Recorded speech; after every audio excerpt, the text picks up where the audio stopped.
Good morning, boys and girls. Good morning, good morning.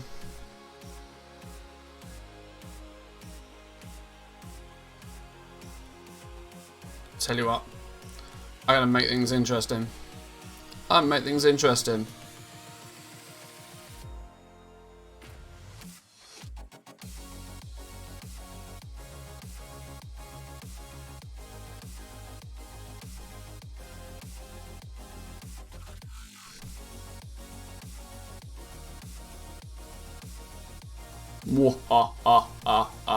The power. The power.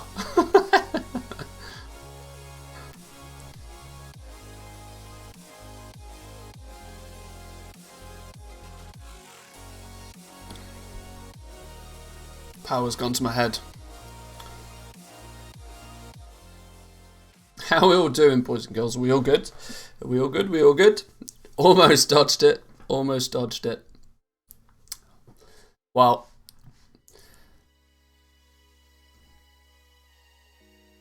we got stuff to do. We're going to jump straight into it today. We've got lots of stuff to catch up on. With Trade Scrum Master coming out yesterday, or TSM 4.11. Now, for the most part, I'm considering TSM 4.11 out now, because whilst it is technically in beta, let's be fair, you can buy your way into it. So, just like most things, it's available for the masses. There's no restriction on you getting access to TSM 4.11 if you want it. You do need to, of course, be a TSM Premium subscriber to get your invite. If you already are a TSM Premium subscriber, you should have probably got yours already. If you're not a TSM subscriber already and you want access to TSM 4.11 for the purpose of beta testing it, you can of course sign up to TSM 4.11. This is not sponsored, this is not an ad. Choose to do so at your wish.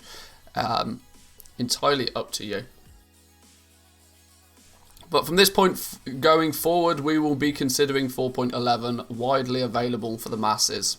Because for the sake of, what is it, like $10 every 6 months or something for TSM Premium? I don't even know how much it costs. You can pretty much dive straight into it. So, we're going to continue with our groups.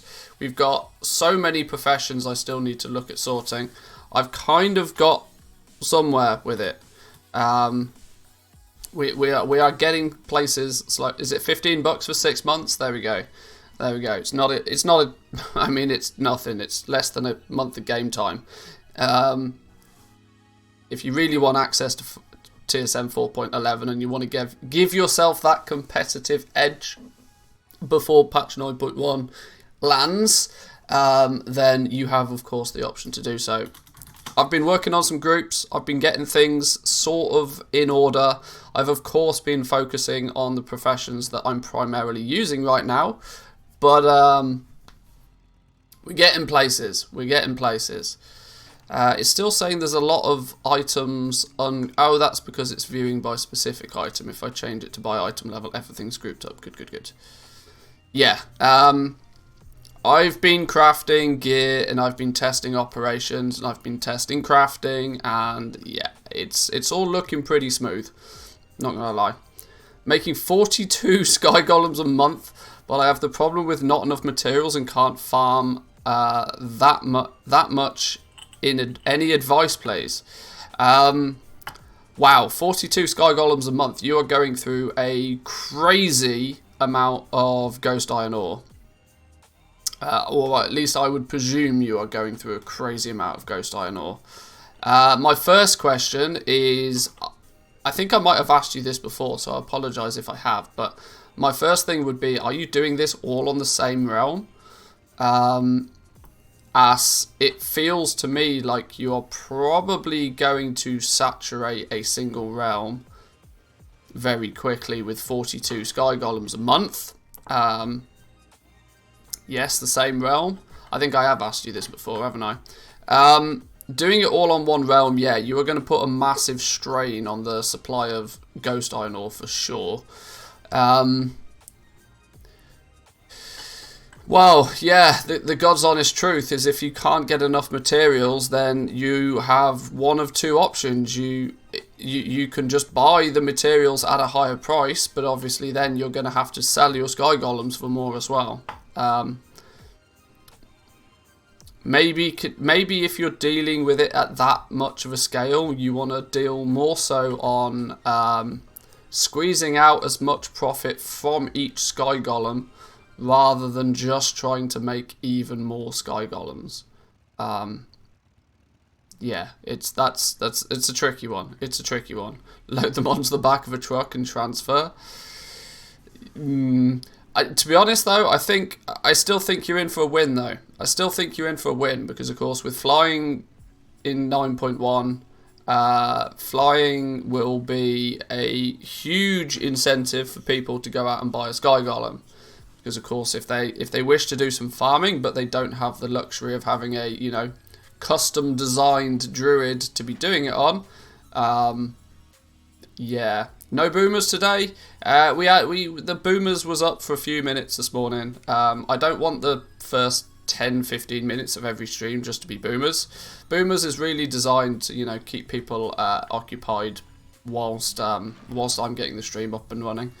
There's usually, I'm not too much of a fan of the starting soon screen intro sort of thing anyway, which is why I tried to make something at least to keep people's attention for a few minutes. But as soon as I'm up and ready to go, it's a go.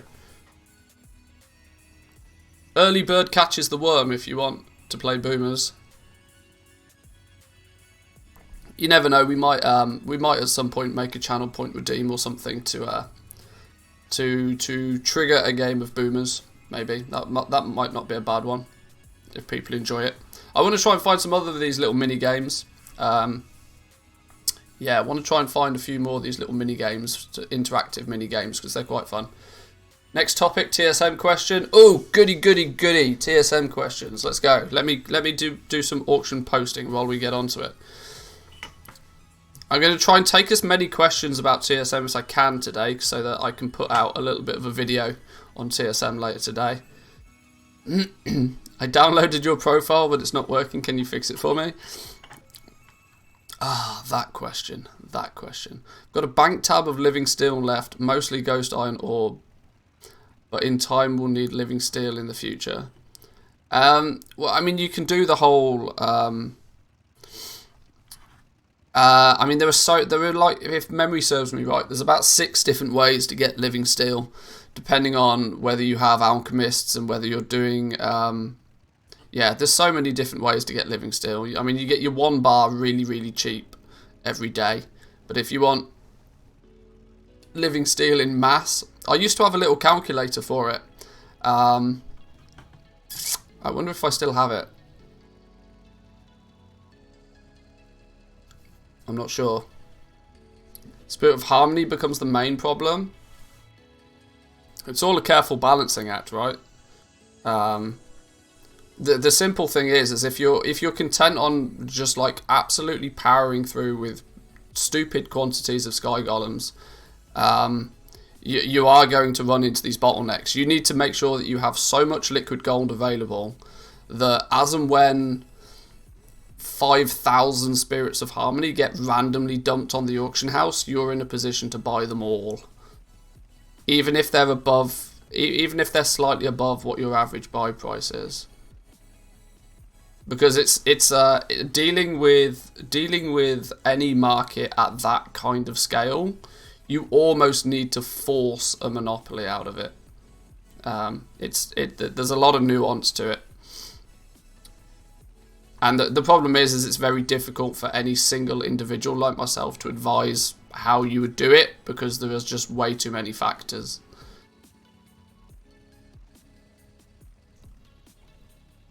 Buy so much of keeping the price low not to buy it all out. Yeah, that's also that you got to be careful that you don't kind of shoot yourself in the foot, because if you do just buy everything that your auction house has, then all you're actually doing is you're resetting the price for yourself, which is not really overly sensible. But right, let's get some stuff. Oh, we got hang on, we can just cancel all of these off, can't we? There's only a handful of short auctions here.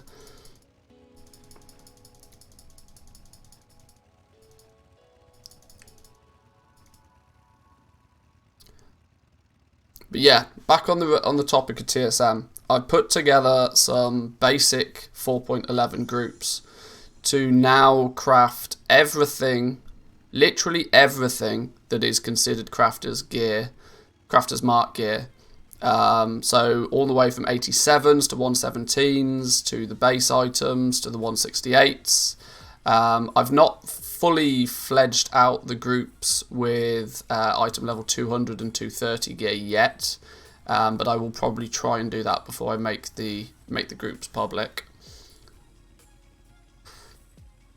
As my original TSM Shadowlands groups are starting to show their age now, as they were built on the beta, and I've since noticed that there are some, not errors in them per se, but there are some things that could definitely be done better, like placeholder items that aren't actually craftable in groups and that sort of stuff. But right, let's get some. Obviously, the things that people are going to be really interested in is going to be the operations, which we'll touch on in a little bit. For now, my operations are not too fancy. They're very sort of rudimentary entry level to get up and running.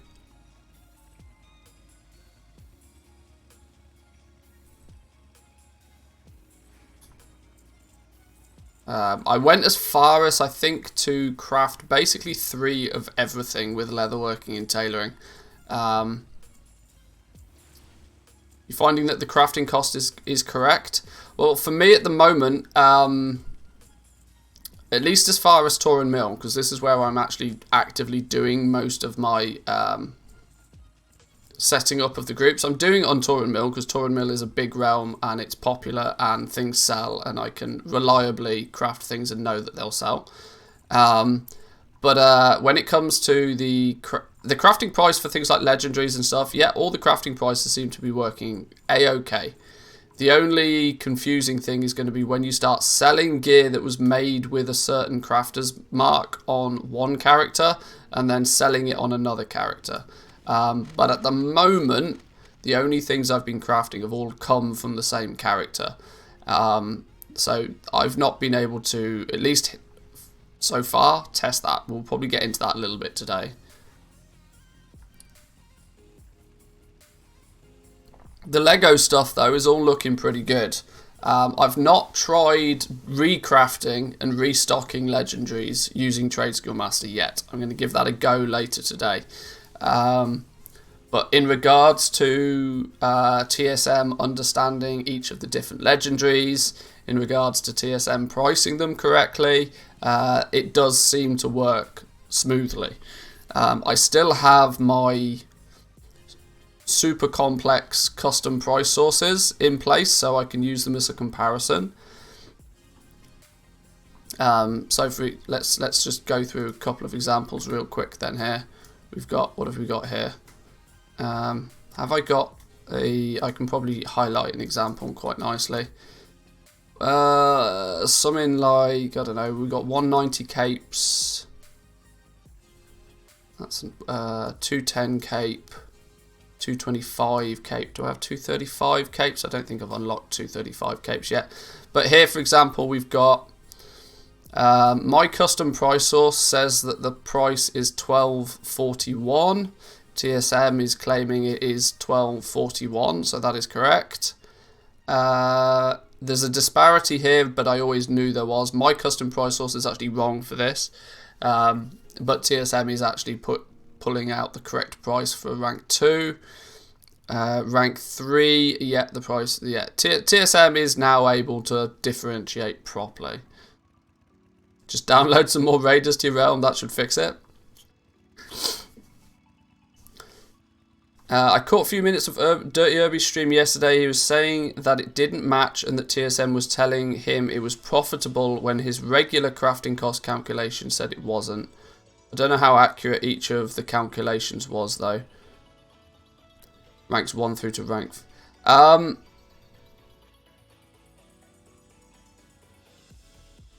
The crafting prices, it depends how you have it set up, right? Because Dirty Obi also only crafts things based on if they're profitable. I take a different approach to legendaries to most people, whereas I craft everything, regardless of if it's profitable, and then I only sell it at a profitable price. I do it in a slightly different fashion to many people.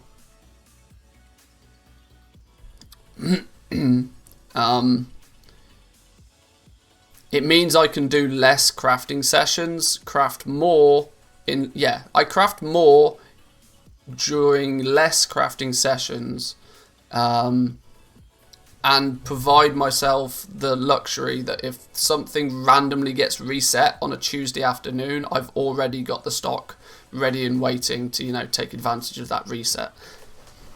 If you only craft, I mean, I understand why for sure, but if you only craft what is actually profitable, you don't have any to sell when that thing becomes profitable, which is the situation that I don't want to be in. The big thing about getting all rank 4s is having maximum number of different legendaries available. You are hitting every single possible market. How often do I restock legendaries? There's not too much science to it, to be honest. Kind of whenever I feel I need to, but if I specifically notice something going out of stock, I will. But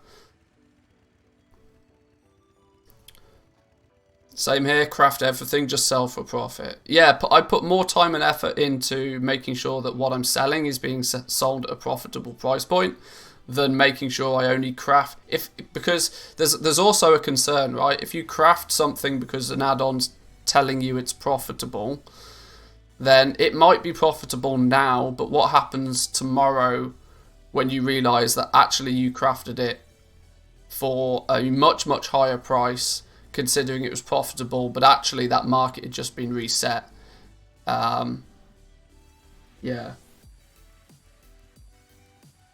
But either way, you need to be able to trust your crafting cost calculations, right? That's true. But at least from what I've been able to see so far, I've not done extensive testing with legendaries. That's what we're going to be doing today. Yesterday for me was all about getting the bread and butter sorted, the basics, the foundation of your gold factory, making sure that that's up and running as effectively as possible. So for me, that included crafting basically every single piece of gear that is possible to craft with a profession. So everything from 87s to 117s to even the base 151 items if we're talking about like the level 60 gear. Literally crafting everything. Having everything available, and then, like I said, craft everything, sell it profitably. Because it's incredible to see, actually, that even yesterday I was selling, like Shadow Lace gear. Tailoring Shadow Lace gear, it's level 60.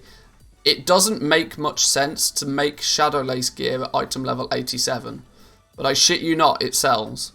And it sells probably because it's rare rather than uncommon. Regardless of the fact that it doesn't have any more stats on it than its cheaper counterpart and is more expensive to craft, if I can still craft it and sell it at a profit, I don't care. People can buy whatever they want. This is where you should be using Trade Skill Master to your advantage. Like, Trade Skill Master gives you the ability to very easily craft lots of things and restock up to a certain threshold lots of things. So you'll see now my bags will start filling up with what most people would consider completely random gear. Shade-bound pauldrons at item level 87. In theory, it's a terrible idea to craft these, but if they sell, they're going to sell at a huge profit. The current price on these on the auction house is 2,000 gold, where it cost me 500 gold to make it. Why, if it's not profitable, would you not at least give it a go on current content gear? So I've kind of got this sort of stuff all in order, and I've got some cool little things to show you regarding the operations. The basic operation is pretty simple. but I'm utilizing the fact that operations can be linked together to make a more flexible setup. I'll explain that in a little bit more detail soon.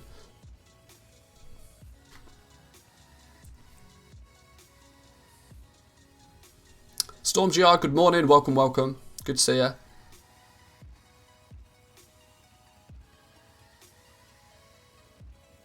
The idea is that you just restock when you see something was reset on a Tuesday, but realistically I never restock often enough, so I definitely see the benefit of your approach. Yeah, I mean, it's entirely against most people's normal logic to craft things that aren't profitable. But if you at least have some idea of the fact that they could or possibly should be profitable at some point, having them pre-crafted can be a benefit, right? Linking operations for the win.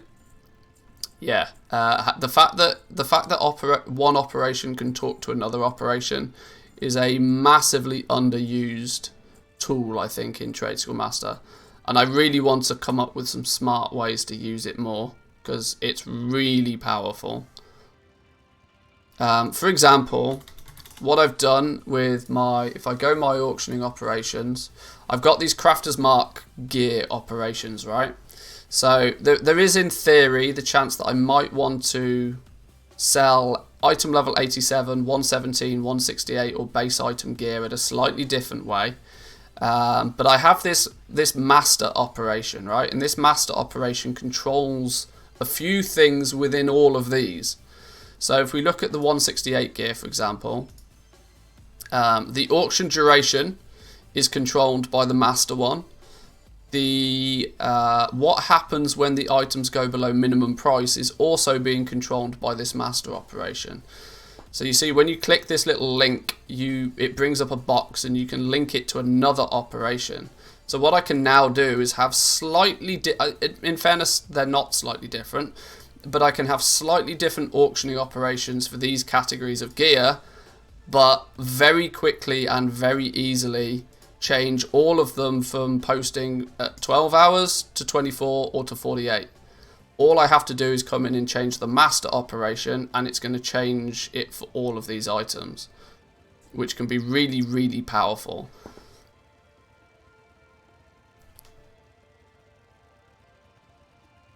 I also tend to do this with legendaries in terms of the fact that if I know that I'm going to be away from the computer for a day or so, I will quickly go in and I will change the master operation on legendaries to post for 48 hours.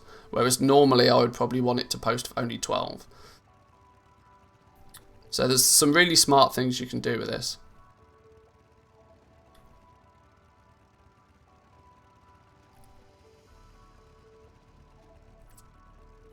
So you've not linked set bid as a percentage of buyout? No. No.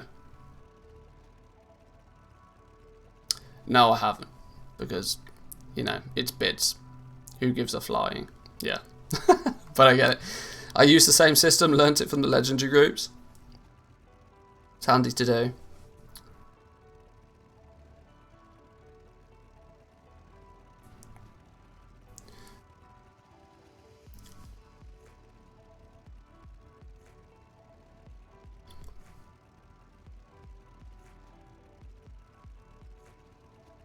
Why would you faff around? Maybe it's why would you faff around with bids, percentages bids? I can't genuinely see I can't think of any benefit to even, I mean, I know it's a thing, but I can't think of why it would be a thing. More importantly, I can't see why you would link it to something else.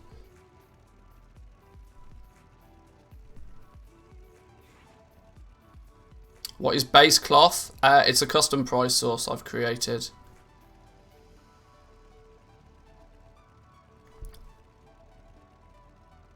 You can ignore, if you're using TSM 4.11, you can ignore it though. You don't need any custom price sources or anything. You can just use crafting. If you're using TSM 4.11, you can just use crafting. Percentage of crafting for your minimum prices pretty easily. It's for the people that just must get the best deal.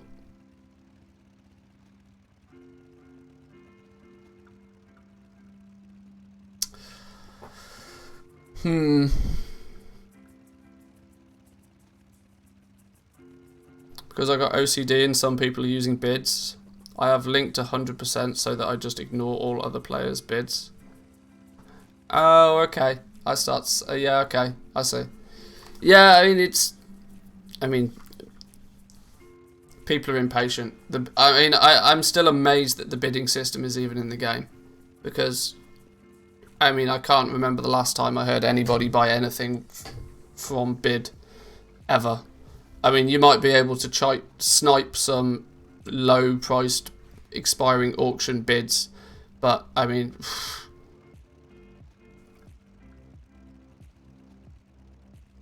I don't know.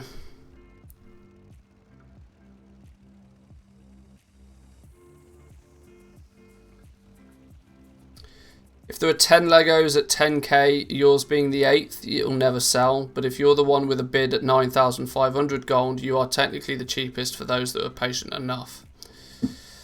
True. That is true.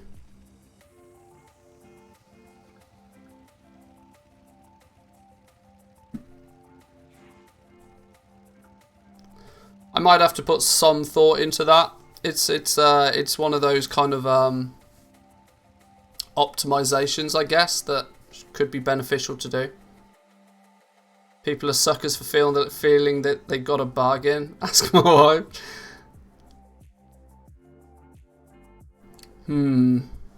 Yeah, I might look into that at some point.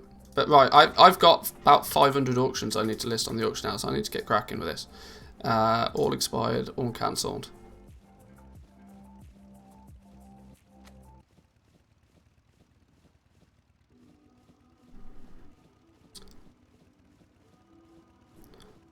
I guess considering people don't, as long as your bid price, like, you got to be careful that.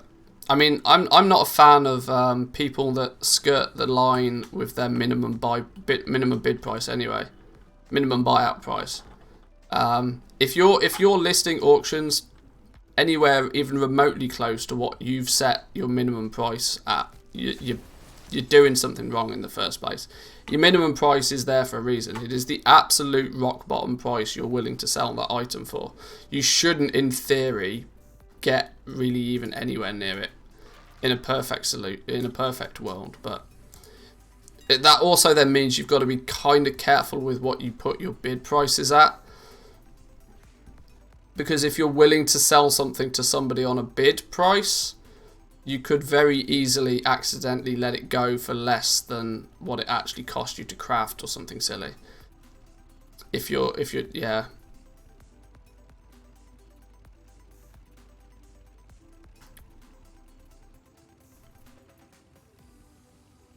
Lightless silk, 48 gold a piece. Soul dust, 14. Enchanted lightless silk crafting cost, 156.25.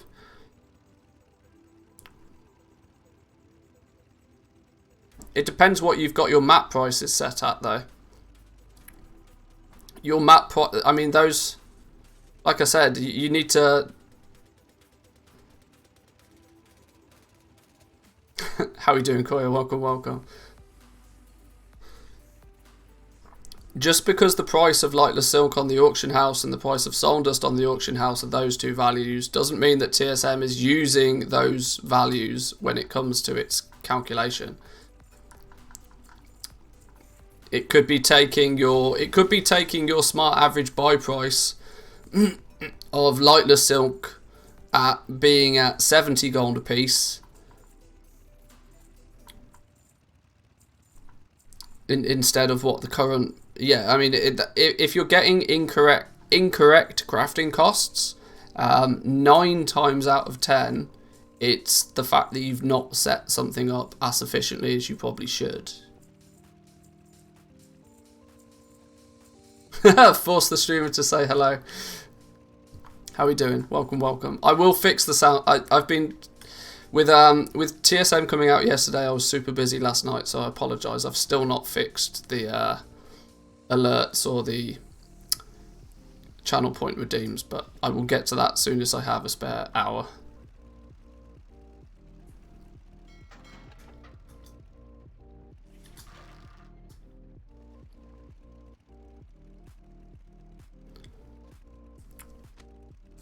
This tends to be the challenge with Trade School Master for most people, is that it's very often do you find something that looks wrong, and you can't work out why it's wrong, but it's usually wrong for a reason, and it's usually something that you can go in and you can tweak it and you can tune it so that it stops being wrong. It's rare. I mean, because Trade School Master, for the most part, all it does is just some simple maths. There's very rarely like a coding error. But I mean, we have got to remember that we are still in beta. So if you do find something that you can deem to be an actual bug, it's well worth, reporting it and making it be known. When's the delete random pet channel point redeem coming back?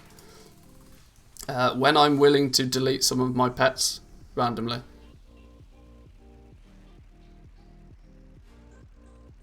Question usually is how long has it been wrong for and what have I missed out on? Yeah, that's true.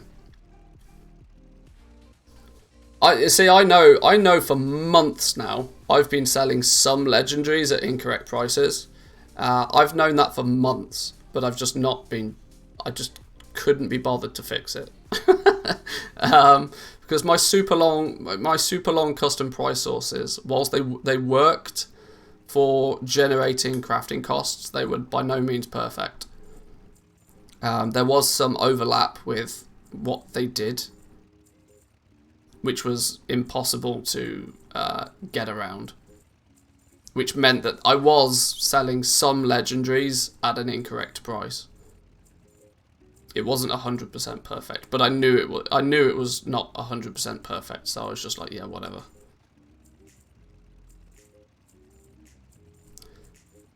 The only thing that is fairly commonly wrong is the destroying values. Yeah, destroying values is an odd one, right? Because it tends to go by it goes by averages. And when at the beginning of an expansion, when those actual destroying averages are not necessarily fully understood. I mean, it's hard for TSM to, to hard. Yeah, exactly. The TSM devs are going to find it very difficult to hard code in destroying values when nobody's worked out what the destroying values actually are yet. So. Oh, I see. Yeah, it's using average buy instead of your smart average buy. Well, there we go then. So you can see that over time your average buy price has probably come down and down and down and down and down. So to the point where Shrouded Cloth is 46 gold right now. But as an average, you've probably paid 70 gold for it based on all of it that you've ever bought. This is why sometimes if you do, if you primarily buy materials to craft items with, it's kind of sensible every month, every 2 months to just purge all of the data so that your averages are more accurate to, within at least a reasonable time frame.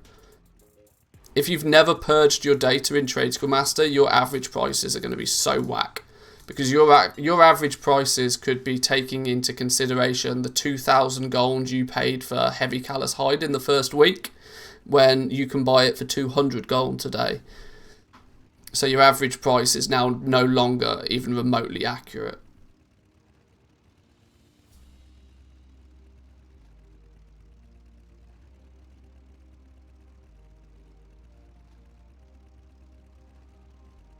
How do you purge all the data?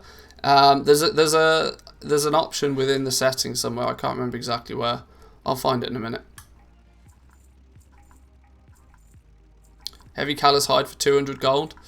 Not so much in the EU, but certainly over in the US. Area 52, Dirty Irby's main realm has sub 200 gold Heavy Callous Hide to this day. I mean, I'm so tempted to just, full-time move over to the NA realms, because your gold seems to be like twice as easy. This is no shade on anybody that makes a lot of gold over on the NA, but gold appears to firstly be twice as easy to make on the NA realms, and on top of that, your gold is worth twice as much based on the token price. So it's almost like your effort is multiplied by 4 over on the NA. It's like I said, all of this is entirely an opinion until I, prove it. But I was also listening to the Auction House podcast that Jack and Zanziform did that came out on Saturday, one with Penguin on it. And they were talking about how the NA prices differ. One thing they pointed out was lightless silk. Oh my days, the difference in price on lightless silk is just gross. I think we talked about this a little bit on the stream the other day. Let me see if I can find it. This is hysterical. Yeah, lightless silk, here we go. If I just do a quick refresh. Lightless silk in the EU currently, where's the regional one? Okay, so lightless silk, it dipped at an all-time record cheapest price of 28 gold a piece, regional average on lightless silk. That's the cheapest it's ever been. It's now slowly creeping up to 34 gold a piece average as the quantity comes down and people start stockpiling and getting prepared for patch 9.1. But you compare these prices to, if I duplicate this tab and then we put NA, let's just pick area 52 because it's funny. Then you look at the difference in the graph. Look at this graph. The quantity's just been going up, going up, going up, going up, going up. Only ever so recently has it started to come down. But the regional average price of lightless silk is... Did it ever go below 5 gold? 5.03 gold was the absolute cheapest regional average price, right? Average price. Lightless silk is currently 7 times more expensive in the EU on average than it is on the NA realms. 7 times.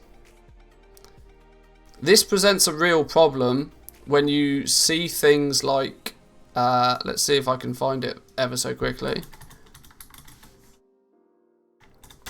That presents a real issue for Blizzard when they look at balancing materials like this.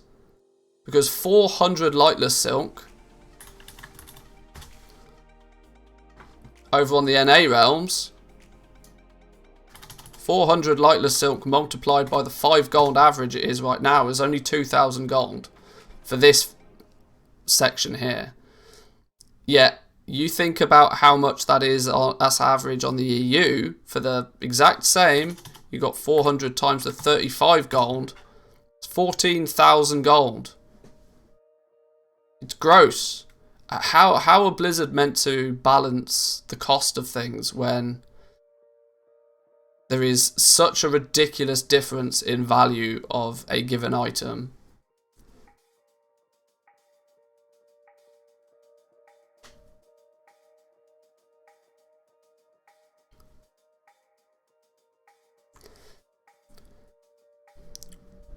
I think overall one major factor is just fewer goblins as a percentage of the population in the NA. Oh, for sure. Oh, for sure. Absolutely. I mean, it's proven from a content creation point of view even.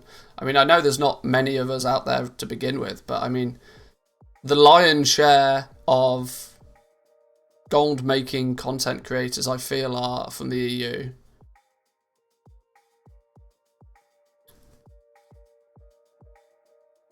Nerf the drop rate of lightless silk in the NA only, problem solved.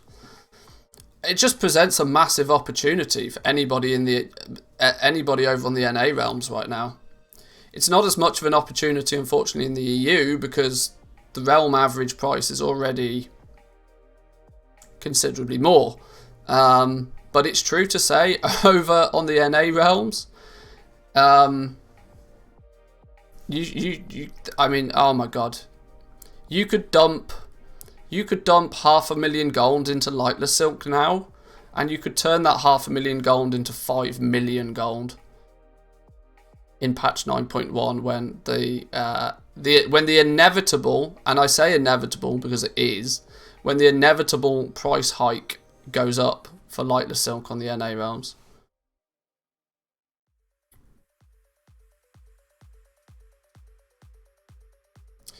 Should probably make a YouTube series of my auction house after 9.1. It's going to be hilarious. We have around 3,000 lightless silk at 40 gold each total on an EU realm. Yeah, that's the issue, right? Because you need, for a rank 5 legendary, we've gone way off topic again, of course, because we always do. Where have they gone? A rank 5 legendary is going to require 400 lightless silk for the Vestige of Origins. You then need to consider the lightless silk needed to make the rank 3, which could be anywhere between 60 to anywhere from 60 to 100 additional lightless silk for crafting the item. So let's take the more expensive helm, pants and chest then. You've got, because obviously enchanted lightless silk is made up of 2 lightless silk. So you'd have 100 lightless silk plus 400.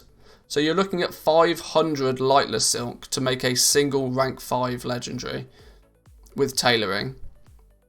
500 lightless silk before you take into consideration any of the other materials.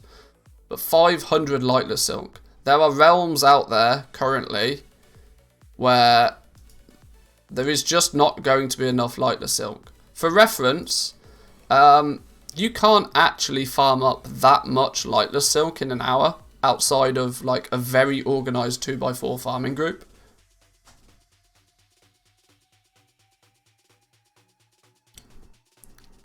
Set pieces are going to destroy half the Lego market.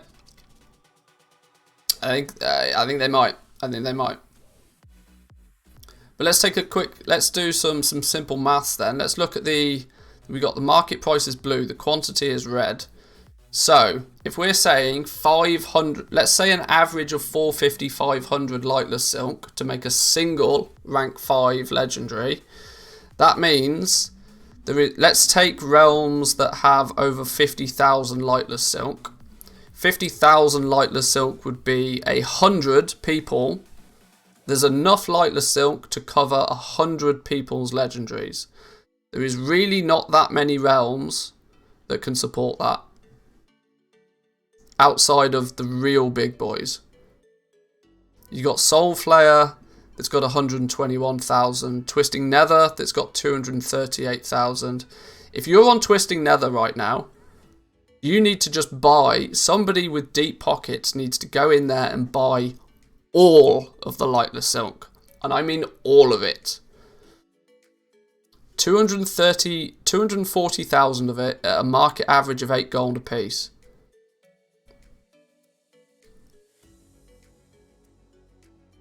You like, somebody needs to just buy all of it. Because that 8 gold could and should and probably will turn into 30 gold very easily.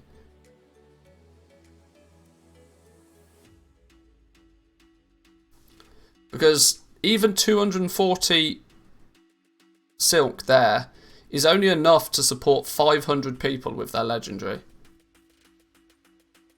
If my maths is right.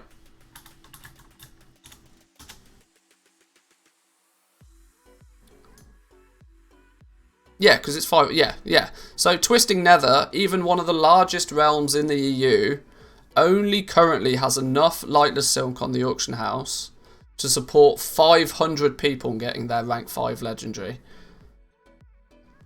How many top raiding guilds are on Twisting Nether? How many players in general are on Twisting Nether? If we go to WoW Progress.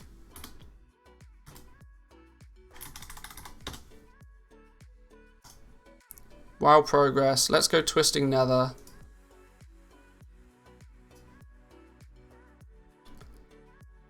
Hang on. Twisting Nether, population 19,700.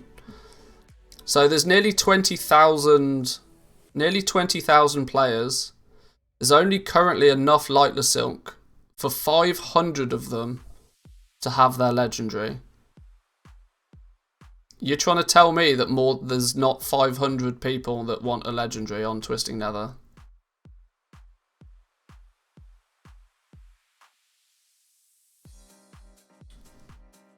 Silver Moon has over 64,000 silk at 500 a piece for a Lego. That's only 128 Legos. Yeah, 128 legendaries. You're telling me there's not more than 128 clothies on Silver Moon? Two things will happen. The first thing that'll happen is somebody will notice this who's got deep pockets and will just buy all of it. Literally all of it. And the second thing that will then happen is then everybody else catches up and the price of Lightless Silk will go through the roof. Because people are not going to not have something just because it's more expensive.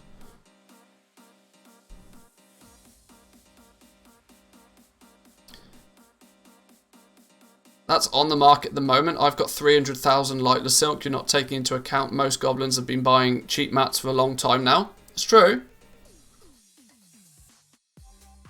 It's true. I'm very aware that the quantity that is visible on an auction house at any given time is not totally representative of how much of it there actually is. But there's not a single realm in the EU right now that has enough to support even a percentage of their player base. And we were using one of the biggest realms as an example. How are people who are like at this point, how are there, like there's realms here that have 16,000 Lightless Silk. There are realms that have like literally only a few thousand Lightless Silk. Those realms, like, less than 10 people are going to be able to get their legendary on those realms.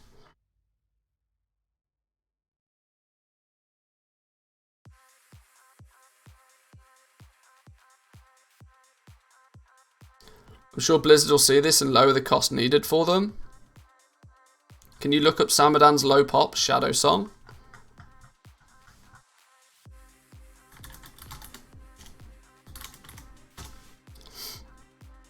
Oh, hang on. What am I doing? Hang on, please hold.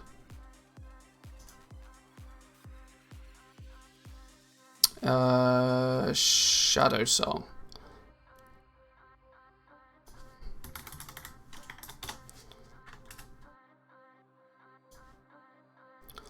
So, for reference, Samadan's Realm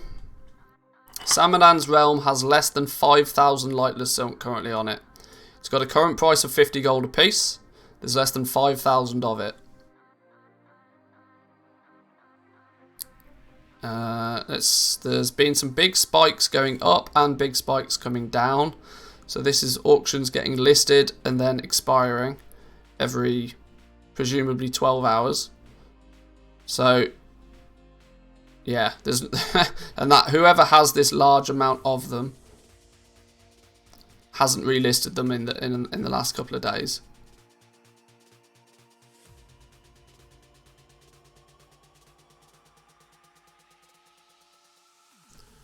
But yeah, low pop realm, 50 gold average. Few people have got a few thousand of it.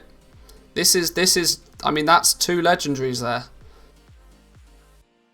There's at best 10 people on this realm can have their legendary, tailoring legendary. That's not even a guild. You got it's not even a guild can be supported by these numbers.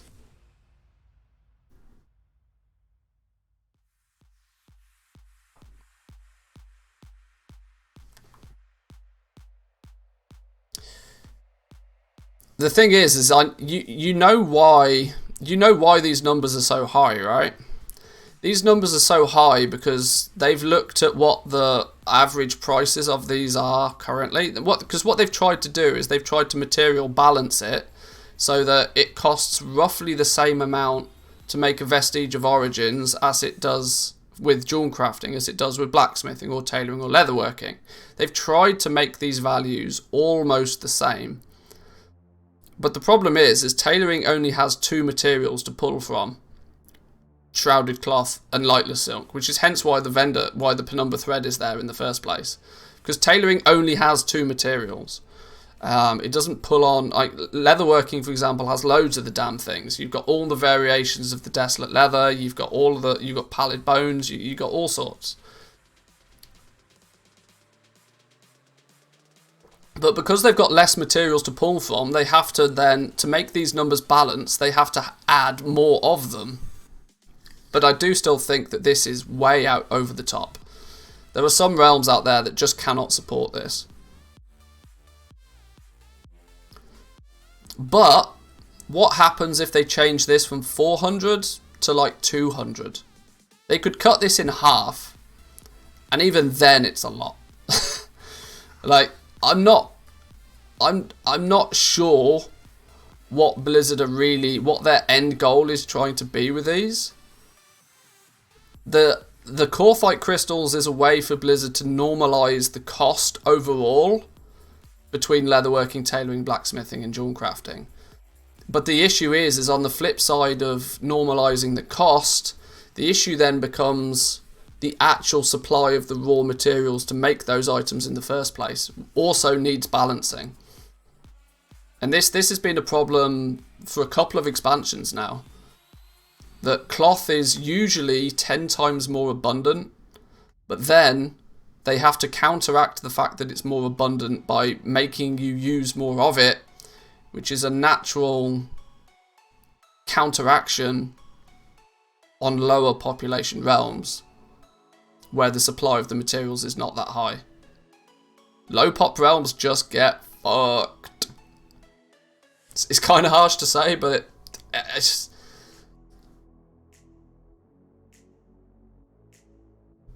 And it all stems from one simple problem that the professions have had for many expansions now, and is that the supply of certain materials is way out of balance. Way out of balance. They've somewhat managed to normalize the amount of herbs and ore coming into the market. The whole, each node can be tapped by 8 people.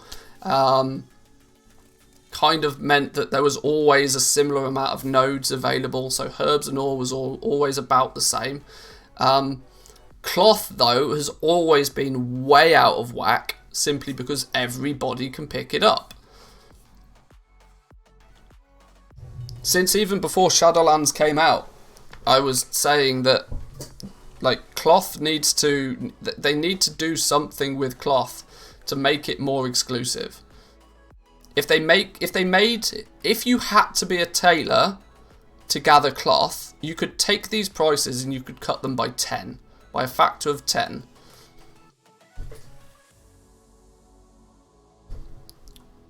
But yeah, the be all and end all is pretty simple. Blizzard need to put more thought into their professions before they go live with them, because they're currently bust. So bust.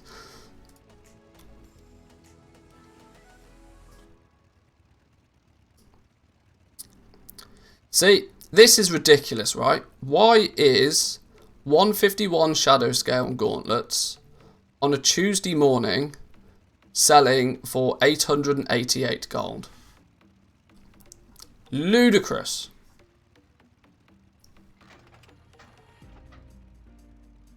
Professions are at the very end of their priority / to-do list.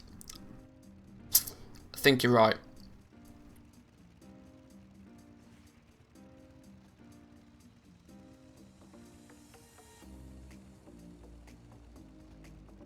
I think they want people to buy the lightless silk in the NA so it becomes a higher price, then they'll drop down the materials needed for legendaries.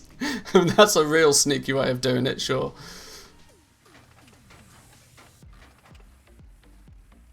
That's a very sneaky way of doing it for sure.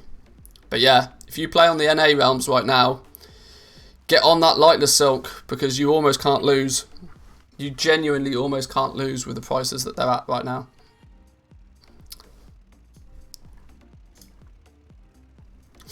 I think I need to, I've not got a huge amount of gold, but I think it's time to test out TSM 4.11 for restocking legendaries, see how it works, see how it feels.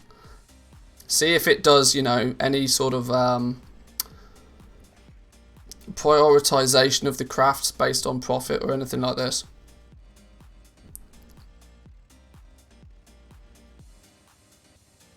Professions aren't really relevant for most casuals until shit hits the fan and nobody can get their legendary. Anybody notice any changes of crafting speeds on the PTR? I've not tested personally, but there was indication that some of the craft times for some items have changed on the PTR. What mats would you recommend buying now before going into 9.1? Lightless silk.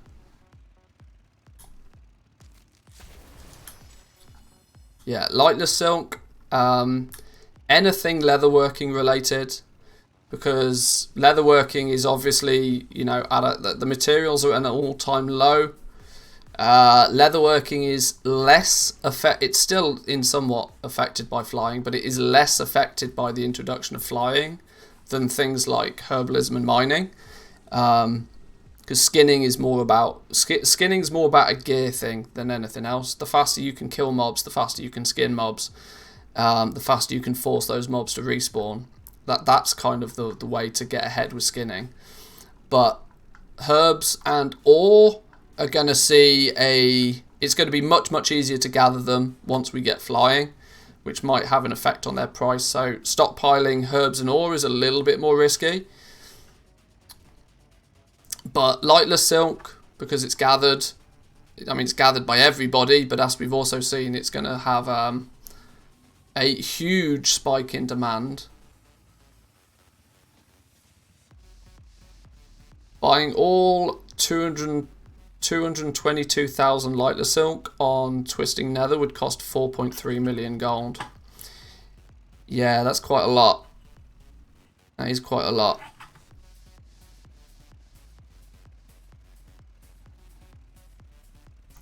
But what if that 4.3 million gold could turn into 12 million gold?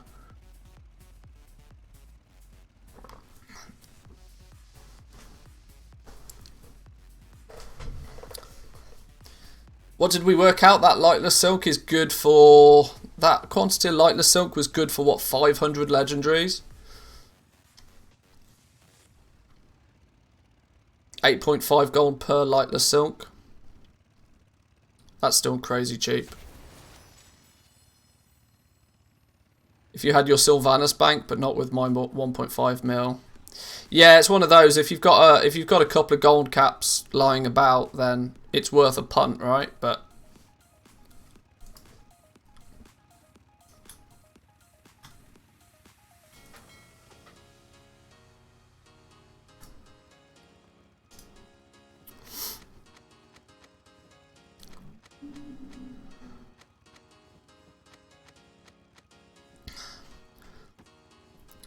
I mean, during Mr. Pandaria, you had to do stuff for weeks to get a legendary. Maybe Blizz is like, well, we have a legendary grind for you. Farm up 3 million. yeah, maybe their time gating is just, you know, you need stupid amounts of money.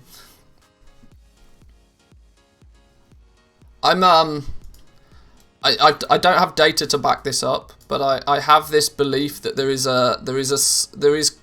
not an upper, it's not a ceiling per se, but there's a point to where people are willing to spend gold on an item, and if you surpass that amount, the average person is then exponentially less willing to pay for it, and I think it has a lot to do with the token price. Like right now, for example, you could take your credit card out your back pocket, you could spend 20 euros and you could get yourself nearly 300,000 gold, which when people go to the auction house and they see their new shiny, their new rank 5 legendary on the auction house for 250,000 gold, they look at their bags and they've only got 13,000 gold from doing some callings for a few days. Very, very quickly, people are like, well, I can just buy a token and then I can get my legendary. Alright, it's only one token. Boom, go. But if you push the price of things above that token value, you're then asking people to spend 2 tokens on getting that new shiny. And I think as goal makers, we drastically underestimate the amount of people that are willing to spend real money on getting the items that they want. Because if that wasn't the case, then there wouldn't be tokens on the auction house if people weren't buying them.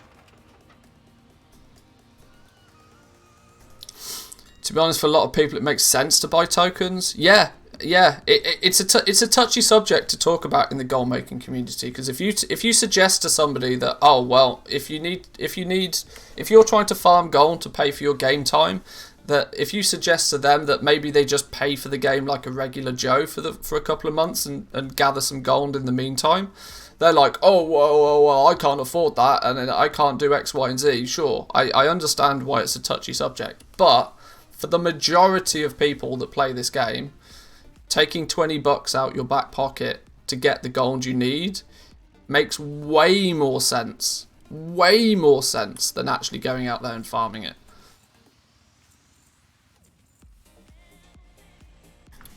Spending $20 on a hobby is super cheap. Yeah, exactly.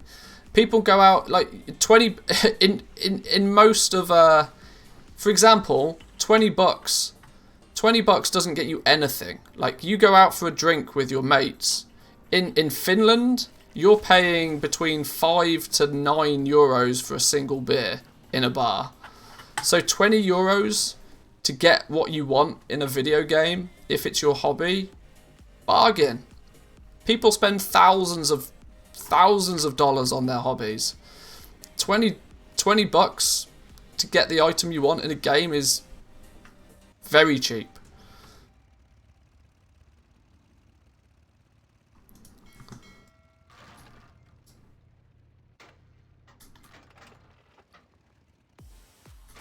Right. Let's start looking at seeing if we can do a restock with legendaries then. I'm intrigued to see how this works. Since we can go to crafting, we can go TSM groups, we can select legendaries just as a massive one group, and we can go restock. I think I've only got it set to, oh boy, no. Yeah. Estimated cost of 5 million with an estimated profit of minus 3 million. I forgot we're on our bank character. We've not set it up on our bank character. That would be why. Let's clear that real quickly. Let's log on to our character that's actually, the right one. Which account? That account. Go. I've got 4 accounts on the go right now.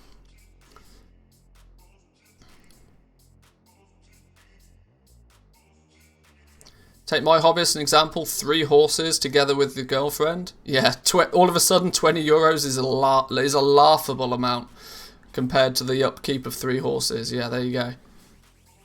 Girlfriend is also a hobby of mine. Oh dear, oh dear.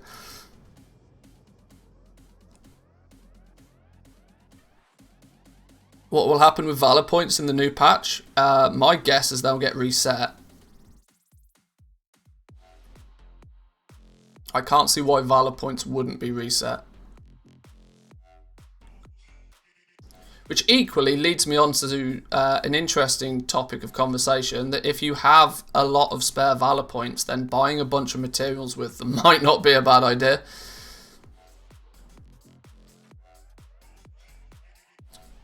Imagine those 5 heads who have kids as a hobby. Yeah. What's the average price of having a child nowadays? It's like $250,000 is the average price to have a child up until the age of 18 or something. I can't remember. Those figures are probably a bit out of date by now, but right, tailoring.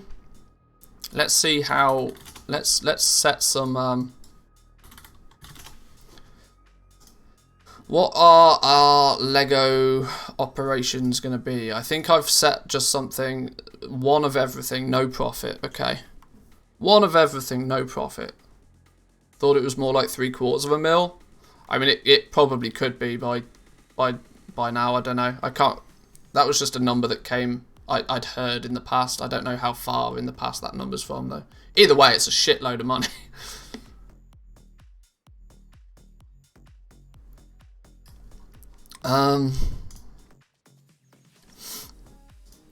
Is one no minimum profit simply what it says on the tin? It is, yeah, okay. So if we go tailoring, crafting, TSM groups, deselect everything for now, just select Legos and do a recraft of everything. It's going to recraft one of everything. Is it going to do different ranks of things? We've got two Umberhide vests showing up here. The tooltips, the tooltip numbers are changing, which is indicating that it's different ranks of the vests. It would be nice if the tooltip was to give an indication of what the item level, or at the very least what the rank was. Otherwise you just kind of have to throw a guesstimate out there. 12 heavy callous hides, 12 enchanted heavy callous hides, 30 arboreal shards. Now, only because I know legendaries ridiculously well do I know that's a rank 3, and I know that's a rank 1. But it would be nice if it kind of indicated to you. But it seems to queue up different ones based on what we have. What we can easily do is do a comparison between what LST says to see if it sort of rings true. So Umberhide vest, we're apparently to have one of everything. Yeah, we need to craft a rank 1 and we need to craft a rank 3. I've not unlocked rank 4, I don't feel. So that seems to be working correctly. I know it's a very small sample size, but we'll assume it to be true. Bone Shatter Pauldrons, it says we need a rank 1, a rank 2, and probably a rank 4. Bone Shatter Pauldrons, we need a rank 1, we need a rank 2. We've got plenty of rank 3s, and we could do with a rank 4. So yeah, there we go. It's indicating, it's queuing them up correctly.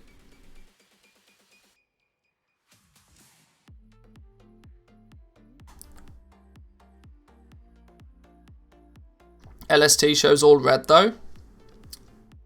Yeah, I don't care about profit when crafting. Hence my operation is set to not.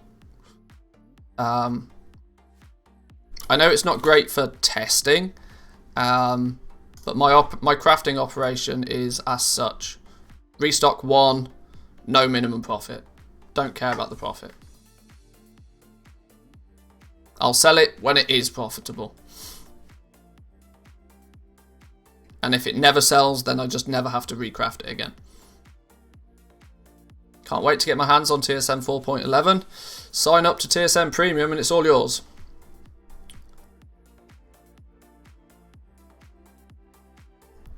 TSM 4.11 is now pay to win.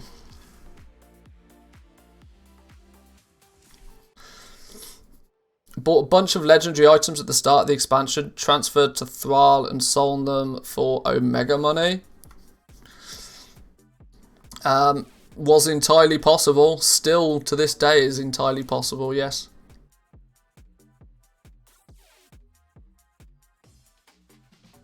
For reference, if I tweak this to say that yes, I want there to be a minimum minimum profit. Hang on. That's the wrong one. Yes to a minimum profit, 100 gold minimum profit. If I tweak it so that there should be a minimum profit, if I then do a recraft on it, you'll see it dramatically reduces the amount of them that it's suggesting me to craft. it's still in a weird way saying that these are the profitable ones, yet I'm still going to lose 42,000 gold by crafting them. That doesn't make a whole bunch of sense. If they're the profitable ones, then why is... Oh, I know. Yeah, there's also a significant problem that I buy all of my materials on one realm, meaning my material prices to actually craft things on this realm are completely wackadoodle because I don't buy my mats over here. So this was never going to work in the first place for me because my mat prices are totally doolally on this server, on this account. Sorry. If I look at the if I go to materials and I go callus, it's estimating my callus hide price at being 32 gold, 320 for my heavy callus, and 650 for my enchanted heavy callus, which is not too far off actually. Desolate leather, 2 gold 78 a piece, 27 for those, that's not too far off. The boreal shards, it's saying they're 113 gold. Well, they're not, they're 100 gold.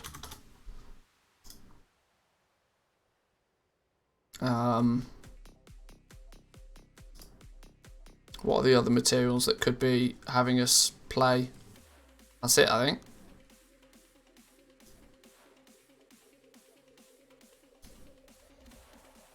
So what's it claiming for me to craft? An umberhide helm at rank 1.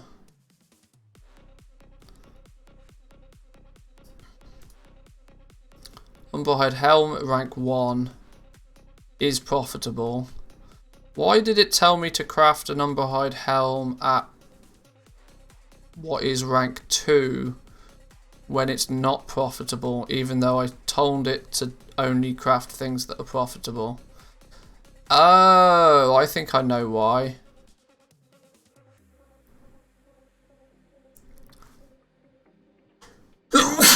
I think it's because the check when it looks at if it's profitable is going to be based on the rank 1 prices. Because if the rank 1 price for the item it deems as profitable, it's then assuming that the subsequent ranks are then also profitable. Probably because it doesn't work out the profit correctly, which is why it's told me to craft this, even though I theoretically shouldn't.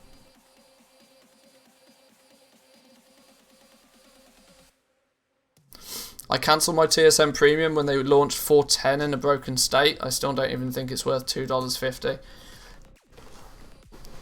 Yeah, I mean, I'm not. This is why I'm not a TSM affiliate. I don't want to affiliate myself with them because I'm going to be honest. It is outrageous that we are 6 months into the expansion and only just getting this now. This should have been in place theoretically for expansion launch, but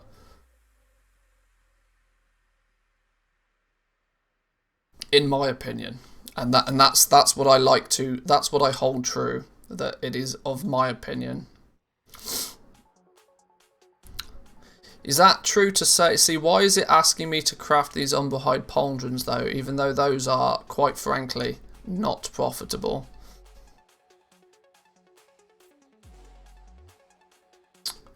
Umberhide pauldrons, what rank is it calling for these? 10 heavy callus hide. That's rank 1. Why is it?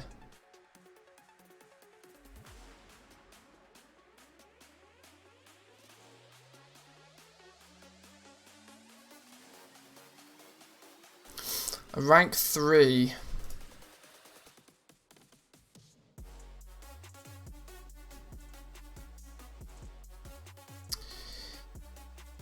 Yeah, crafting based on profit doesn't seem to work properly yet.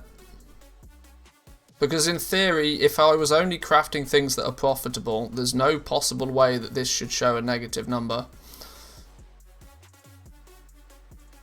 Abort. TSM still balked.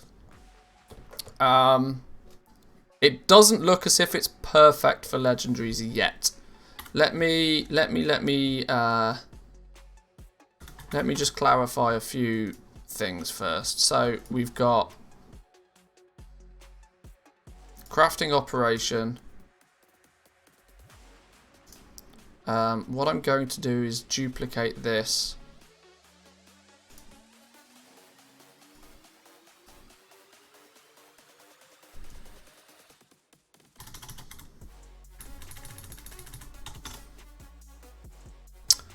Craft one of an item, 100 gold profit. Apply that to Legos in general.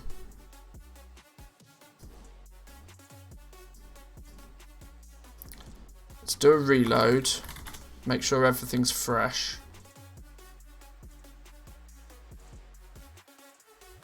Certainly not intuitive, that's for sure. Yeah, I know. I know that they've implemented, like, added to the original UI, you know, a way to flick between the different ranks, but I agree, it is far from intuitive. And I've given them that. That was one of the very first bits of feedback I gave them about TSM 4.11. Was it's great and all that they're supporting optional reagents, but it still requires you to put more effort in to use TSM than it does to use the default crafting UI, which is the wrong way round. The reason you should use an add-on is because it makes your life easier, not more difficult. In my opinion, again, of course. So, what I mean by that is when you look at specialized armor, so let's look at Umberhide gauntlets here. The first one it shows you is the by my understanding, it is now showing me the most expensive or the highest rank that I can craft, being rank 4. I don't know if this profit is indicative of this crafting, because if I change this to a rank 1, or a rank 2, or a rank 3, this profit number here does not change. So this profit margin for legendaries, totally pointless, because it doesn't change regardless of which option I select. So I don't know how it's coming up with these profit numbers, but that is still real goofed.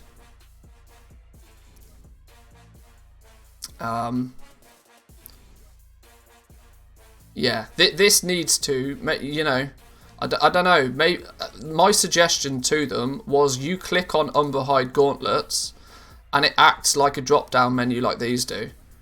So it then shows you. You click on Umberhide gauntlets, and then it shows you all of the ones that you can craft. So rank 1, rank 2, rank 3, and rank 4, and it shows you the crafting cost for each one, and it shows you the potential profit for each one.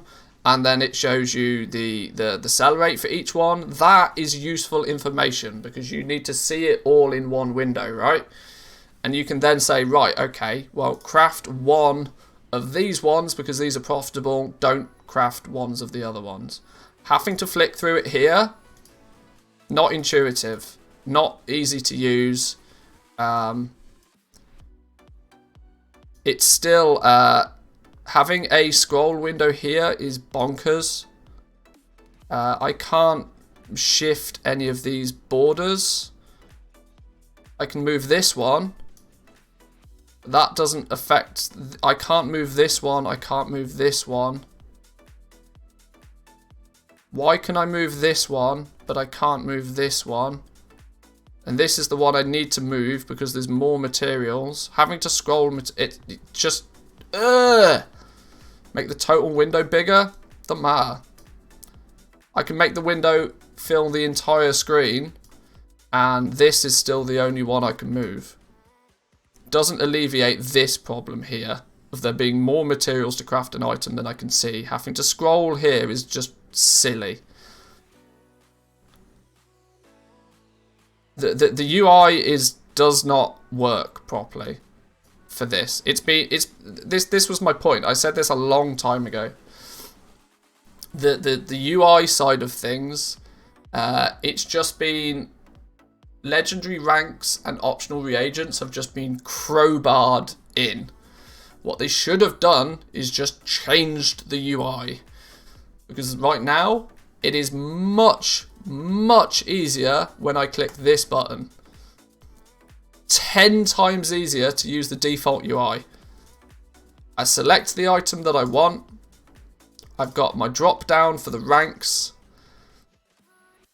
It updates these materials. I can see all the materials. It's not perfect because I still can't see all 4 of them at the same time. That's where TSM has the option to be better, but currently it's not.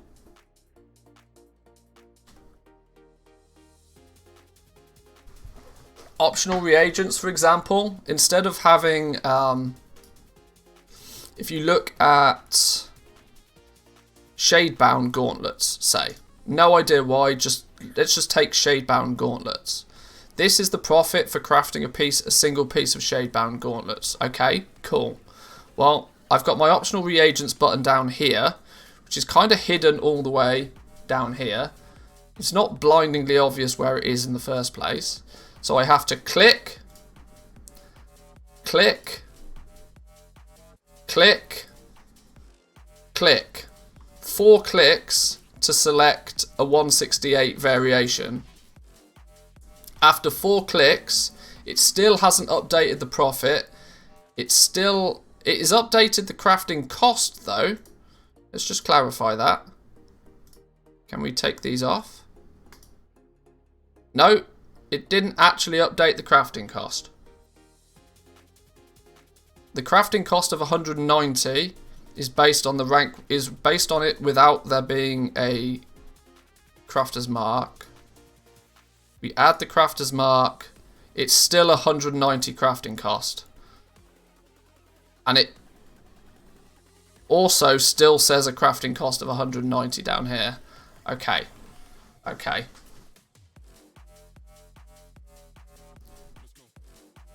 So there's a lot of things here that haven't changed. This now is wrong. This now is wrong, and having to go through 4 clicks to achieve what, if we do the same thing with the default UI, shade-bound gauntlets, right? Shade-bound gauntlets. We've selected the shade. So you got shade-bound gauntlets. You go 1, 2. Half as many clicks. Now, of course, the default UI doesn't give you profit and sell rate and all that sort of stuff, but it's half as much effort to use the default UI than it is to use an add-on. That doesn't make sense. What it should be, you could make it with TSM, in my opinion, what it should be is once you've got the item selected, it should once again bring a drop down, attach a crafter's mark, attach one crafter's mark, and there should be maybe and it should automatically update the crafting costs and the profits based on the tick boxes that you've selected. And then you can press your multiplier, you can click your Q, you can do whatever. Default UI doesn't give you a profit margin, but neither does TSM. No, this information is irrelevant if it's wrong. In fact, it's worse than irrelevant. It would be better for it to not be there than it to be wrong. Because if it is there and it's wrong, it's misleading. If it's not there at all, you're not basing any decision on it. So this is the problem, right? There is still definite work to be done. I'm wondering if I probably can't find it anymore. I'm not sure I saved it, but I did a mock-up Photoshop of how I think it should have looked. And for reference, all of this is before we even start doing fancy things like, you know, operational queues and that sort of stuff. This should be the basic foundation.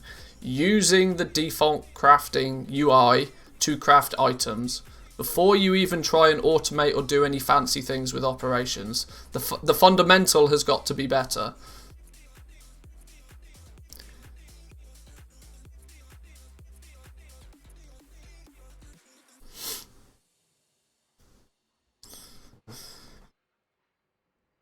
What happens when you hover over the Crafter's Mark II? Well, if we go add optional reagent, well, these don't tell us anything as well. There's no tooltip that comes up with these or anything. It's just that you just have to know what these do. It doesn't even bring up the normal, you know, in-game tooltip. You just have to know what a Novice Crafter's Mark is. You just have to know what a Crafter's Mark II is. Luckily, I'm going to assume that we do. Now, you can hover over it and you get the tooltip, but only after you've already selected it. And then you still have to, you know, confirm these are the reagents that we want on that item. But it's not changed this here at all. We now have the problem again that it, you know, it doesn't update this. This price is now incorrect because the crafting cost is no longer 161 gold. It should actually now be. See, this is silly, right? Because the default tooltip, when you hover over it and it recognises it's going to be a 168 item, the crafting cost there is correct. 215 gold. It's taken into consideration the cost of the Crafter's Mark II. So it's doing the calculation. It's just not doing it here, and it's not doing it here, and it's not doing it here. So I basically assume that this is incorrect as well. There's lots of work that still needs to be done. It works at a very fundamental level.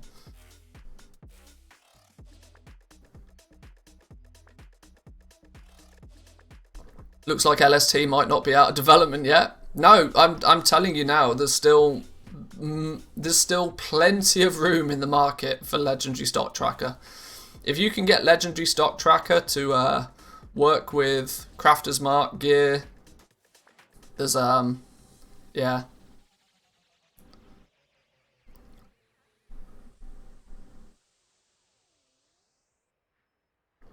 Dev issues, basically not updating all the places or forgetting that they have stuff somewhere else, maybe. It's frustrating for me though, because like I said, this was one of the very first things that I told them about when they invited me to the alpha. I was like, the UI shit. Like the UI is less intuitive. It's easier to use the default UI than it is to use the add-on. Of which at that point, then why are you using an add-on? Crafter's Mark gear is peanuts compared to Legos. True, but the crazy thing is this is what they've been working on. The Lego, the support for legendaries and ranks of legendaries has literally come in the last week or so. They've got the support for the legendaries somewhat in place, and bang, it's gone into beta.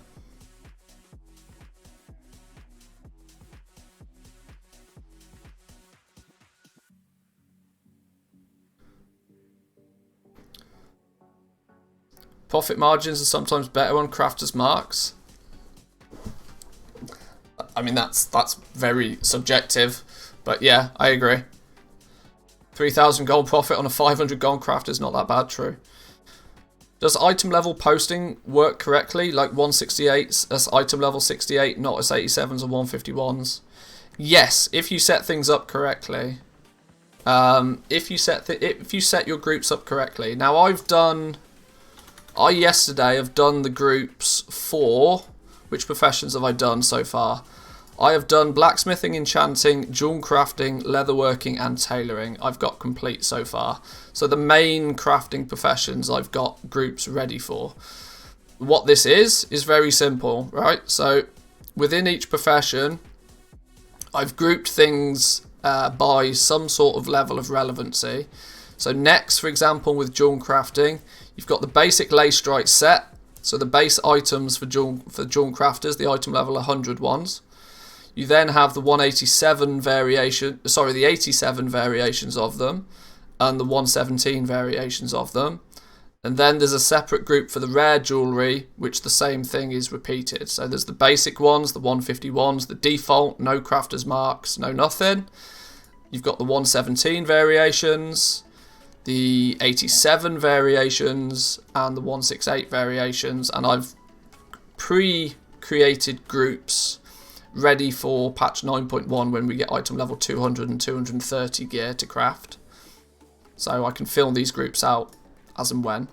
But I've done this for these. So you've got to set your groups up correctly.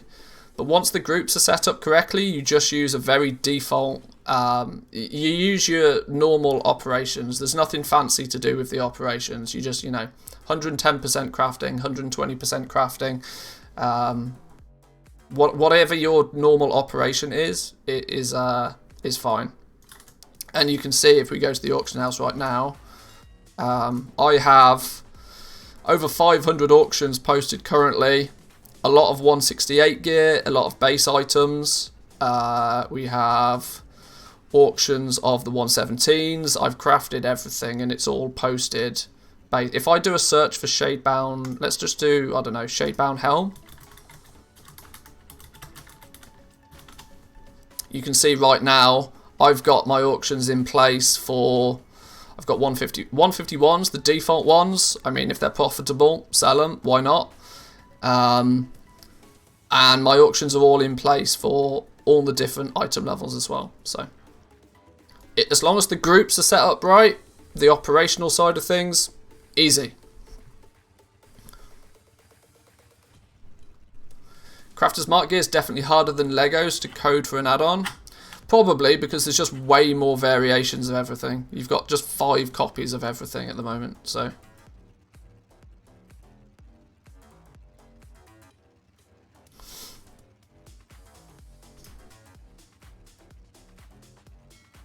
And as you can see, it's worthwhile doing it because I'm selling even the base default items.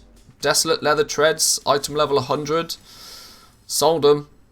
They cost me 38 gold to make them. Sold them for 150. Why would I turn away, free easy gold? 168s are still selling nicely. It'll all sell.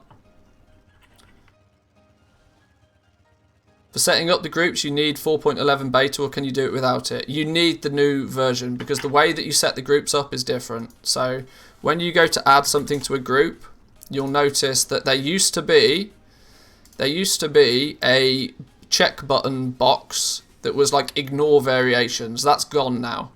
You now have this drop down box. So you can add things to a group based on a specific item.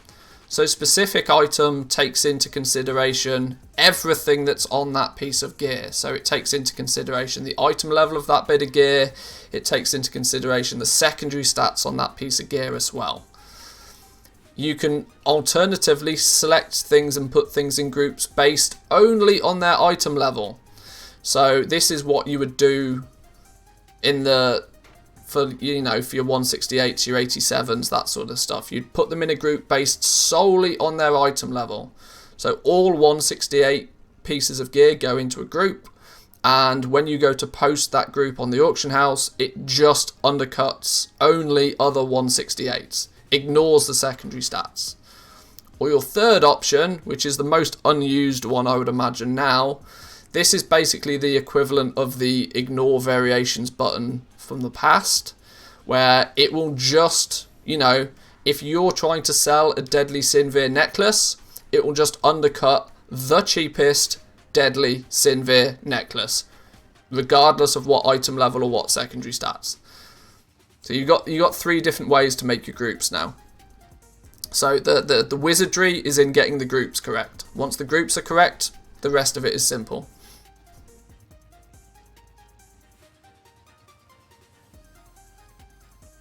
The item level 100 gear is really valuable to new toons so that they can start the Shadowlands dungeons. I've just equipped all of my level 50 alts with item level 100 gear from tailoring, leatherworking and jewel crafting so that they can do dungeons on them. Yeah, if you're actually leveling up a character naturally, a character that hasn't, played endgame BFA previously, you step foot into Shadowlands at about, at level 50 obviously, but your item level is like 85 or something maybe. So maybe even less than that. So yeah, item level 100 gear will still sell.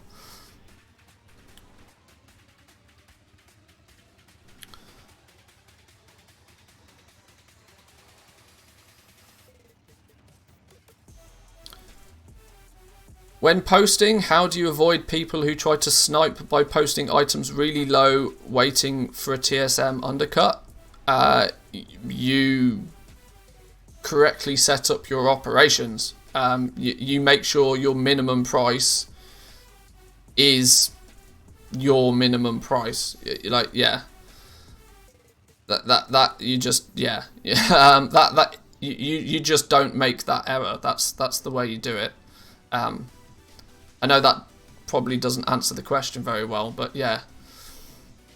You just make sure your minimum price is actually what your minimum price is. Like, the minimum price is the lowest price you are willing to sell that item for. If you've set it to like 1 gold, then that's your bad. So...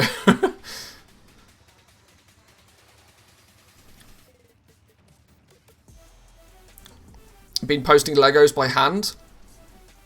Yeah, I suppose when you're posting everything by hand, you have to look at everything individually. But with TSM, you create operations, and for example, my default one for legendaries is very simple.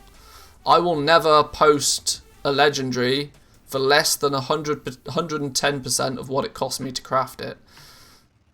So that is my fail-safe, right? Even if the price goes really cheap, if it goes below this price, I'll post at whatever this price is. I just then won't undercut.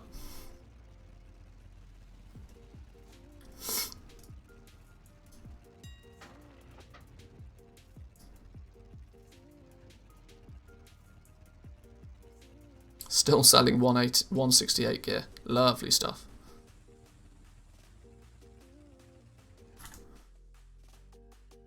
But yeah, it does appear that there's still, generally speaking, there's still work to do. It's kind of odd, right? How the automated side of TSM works relatively fluidly. Although the problem is I test everything based on my methodology of goal making. Which is not great for testing, because, you know, like I said, I just craft everything. I don't care if it's profitable. I imagine if you tried to craft 87 or 168 gear, and only craft it when it's profitable, you might come into issues.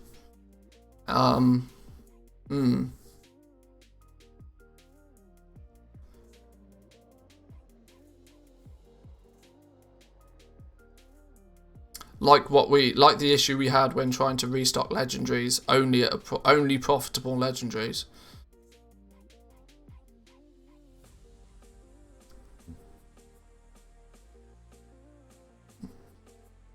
Just got called by the real estate agent. I'm not even allowed to come look at an apartment.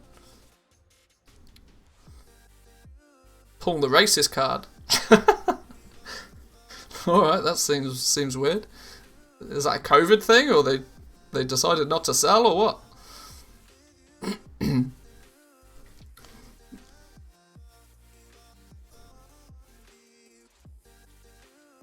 Let me just do a comparison on tailoring stuff. So LST tells me that sandals and mittens and the hood are all profitable at rank 2. So let's go sandals. Let's change this to rank 2. Rank 1, no, not profitable. Which is true. The numbers don't quite match like I think they should. But if we go to rank 2, this number then doesn't change. The crafting cost didn't change here either. Yeah, it's still... The thing is, the numbers are changing here. Which means it's doing the... Like, behind the scenes, it's doing the right thing. It's just not updating the actual information that would be, you know, actually kind of helpful to see. You're on LST crafting mode, right? Not operational mode? Yes. But if I hover over Grimvale Sandals, it shows the 210 tooltip. it now, for some reason, doesn't know what the crafting cost is, even though, I mean, it absolutely should. What does it not know the material? It knows the material cost of that. It knows the material cost of that. It knows the material cost of that. So it absolutely should know what the crafting cost is there. TSM guys have still got some work to do. Still got some work to do.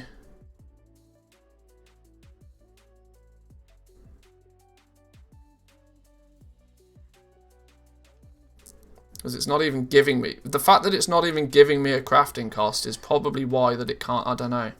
I don't know. Happened to me too with enchants, no crafting cost. Yeah. Yeah, everything's not totally plain sailing with it yet.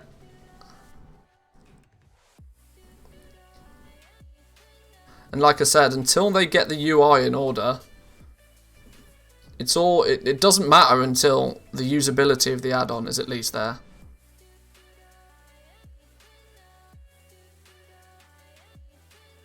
Because by using LST, I can see that Grimveiled Sandals at rank 2, I should in theory be crafting and trying to sell these because there's 4,000 gold profit in them currently. But there is no way I can even remotely see anything even close to that through TSM currently still. And like I said, to me it's even worse to have numbers that are wrong than not have numbers at all.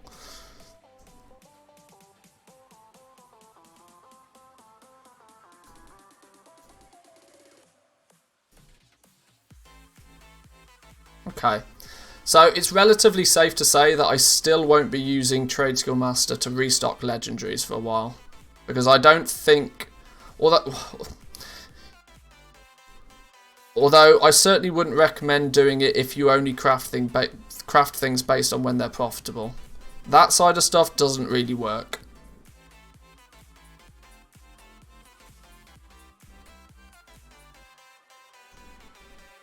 The TSM page probably doesn't update. Only updates when you craft something. Try crafting one. I don't have any enchanted lightless silk at the moment. That's a lie, I do.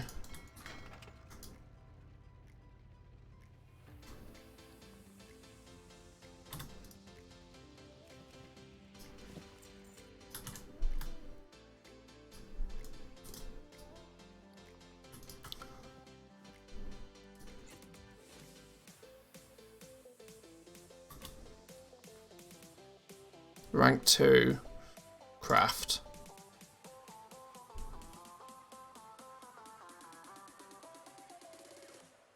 No, nothing changed. Still doesn't have its crafting. Literally nothing changed. Close the window, open the window. Nothing changed here. Still no crafting cost in this tooltip. It's almost like, but then when I hover over the actual physical item, the physical item in my bags generates a crafting cost that I believe to be relatively correct and is then showing a sizable amount of profit, like we know that there should be. But I'm only able to gather that information after I've already crafted it, which is not exactly the point in time to where I would want to be finding that sort of stuff out. The foundational reason for using Trade Skill Master is that it would tell you what items are profitable to craft before you craft them. Like outside of that, I'm trying to go seriously far out of my way to find a use for Trade Skill Master. You got to look at it rationally, right? Average Joe is not going to use the system. They're just not, as it still stands right now, because the default UI is objectively better. I mean, it doesn't give you profits. It doesn't give you profits here, but weirdly, what it does do is when we oh no, even here, look, even with it doesn't even show crafting costs from TSM. There's got to be something. There's got to be something that how does this, because this is, when you hover over an item in game, it's not a physical item. And so it probably doesn't have bonus ID information attached to it like a physical item does. When you hover over a physical item, everything's correct. But when you hover over, how would I describe it? An informative item link, I guess. It never shows the correct information right now. And that's got to be a bonus ID issue, surely. Haven't you read the TSM memo? You need to craft first before we tell you the good stuff.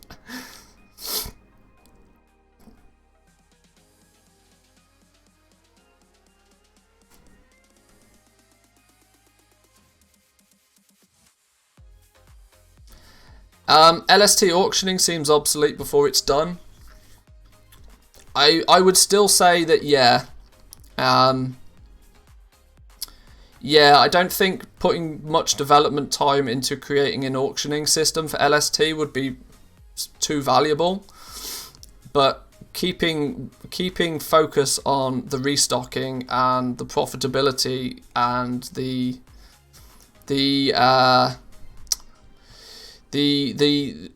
what's the right word? The informative side of LST. Like, LST is still an absolute must-have add-on, if for no other reason than this screen here.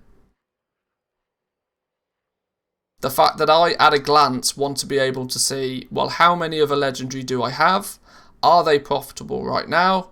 If I don't have them right now, do I need to restock them? And of course, if you set things up, like, LST is still the go-to. Still the go-to.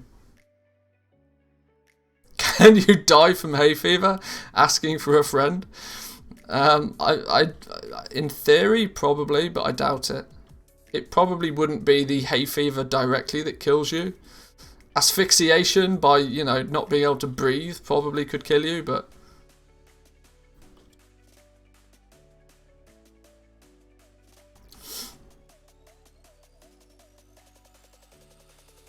I predict TSM 4.11 to be released for patch 9.1.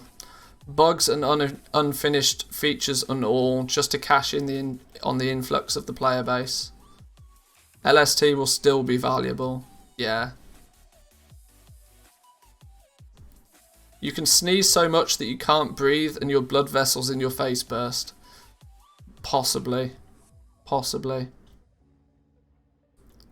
Be careful out there, don't want to get direct sunlight. I know, might melt.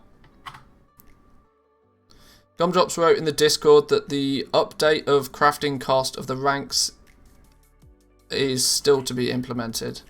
Well, yeah, I could tell you it's still to be implemented. I mean, it doesn't work. It's simply not implemented. At least they're aware of it. But yeah, it's small steps forward. It's small step forward. Do I think that TSM 4.11 is in a state that you could launch it and people could like TSM veterans can probably get on board with what it does right now. But if you're trying to craft anything based on profitability, it's not fit for purpose right now. That it's not going to tell you to craft the right things if you're doing it by profitability. If you simply are restocking based on an inventory number, it works. So, haha, lucky for me, it works, because that's what I do. But that's not necessarily the way that most people do it. Could be lynched by people for thinking you have COVID. Oh dear.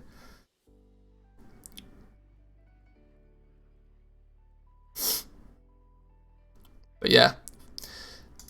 My overall impression of Trade Skill Master 4.11 so far is of such that it's steps in the right direction, but it is a very, very slow and steady steps in the right direction.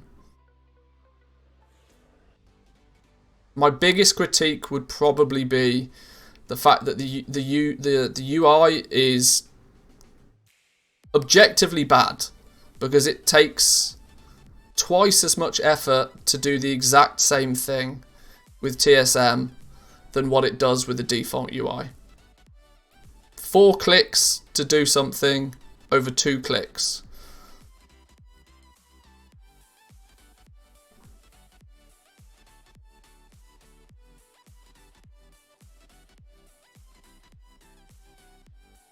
And it's probably safe to say most people shouldn't use it for legendaries yet.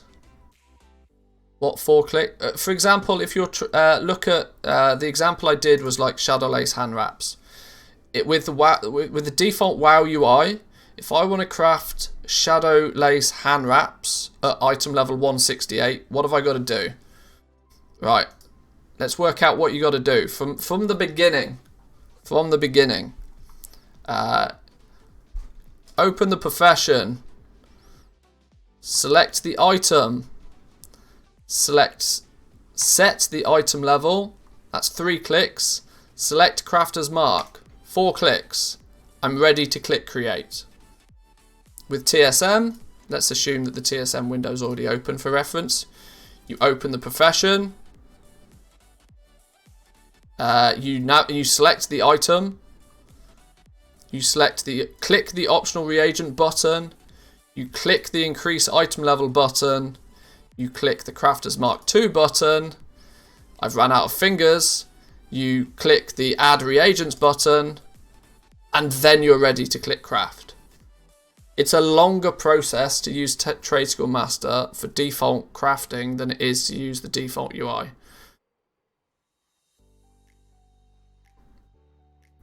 Not to mention the update, the information that it then presents you is wrong.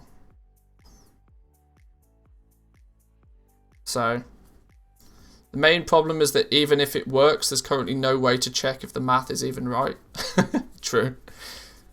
They hired a specialist UI designer for the TSM 4 UI, but everybody seems to think it went the wrong way in terms of usability, besides making it look pretty. Yeah, I don't care if it looks pretty, it needs to be functional. Like I said, the fact that you can move this bar, but can't move this bar, is just mind-blowing. Like, why is this a dynamic frame and this one not? It's just... Like, this isn't a dynamic bar, this isn't a dynamic bar. This isn't. Like, why can you move some of it, but not all of it?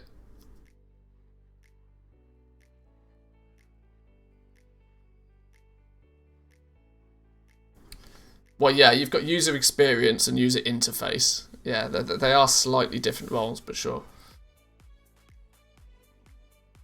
Anyway, that's my critique of 4.11 so far. I'm going to go grab myself a drink. We're going to do a bit of restocking on some stuff. And we haven't even done Facebook gaming yet today. I just want to point that out. Let me go grab a drink real quickly and I'll be back with you in 2. Occupy yourselves for a few minutes and we'll get back to it and I'll answer some more TSM questions. Really good decision with the play an ad. I will play an ad. Thank you for reminding me.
Ladies and gentlemen, boys and girls, we are back.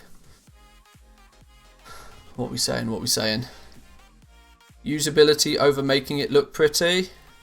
It's not necessarily the general consensus, else Apple wouldn't be where they are now. That's true.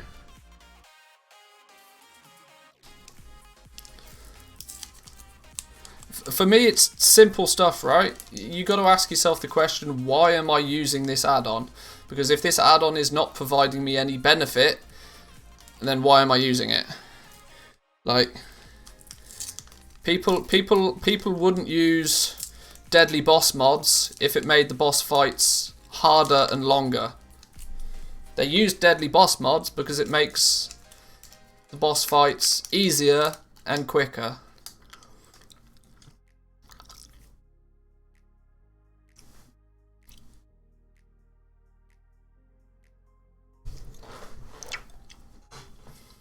You need to go back to the core of how you actually use TSM. Don't manually add it to those, you do it in operations. I agree.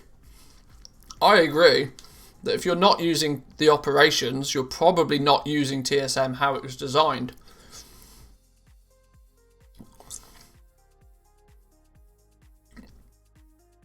But it's TSM themselves that have chosen to go down the path of making it usable for everybody. And it is... I agree with that mantra that it should be beginner friendly, it should be, you know, intermediate friendly, it should be advanced friendly. But at the moment, it's not really anybody friendly. Even if you're a wizard, absolute wizard with Trade School Master, which I think I'm probably slightly better with TSM than the average person, but I'm still not like Billis Nixia level wizardry with it. There's definitely people out there that can use this add-on way more effectively than I can. But even that said, like, it doesn't really, it still doesn't fit even my purpose properly as a more advanced user of the software. So it sounds like I'm being hypercritical, and to a degree I am, but it's more for the fact that I know what this add-on has the ability to do, and I would really like to unlock that ability, if that makes sense.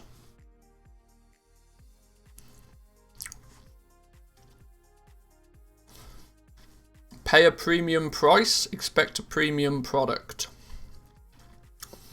That is true, which makes it all the more difficult when Trade School Master is free, because you're not paying any price.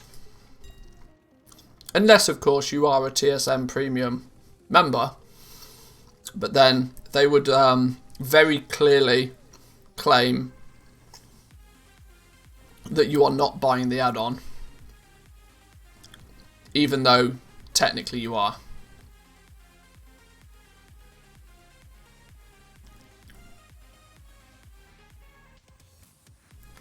Because if you want TSM 4.11 beta, the only way you can get it is by paying for it.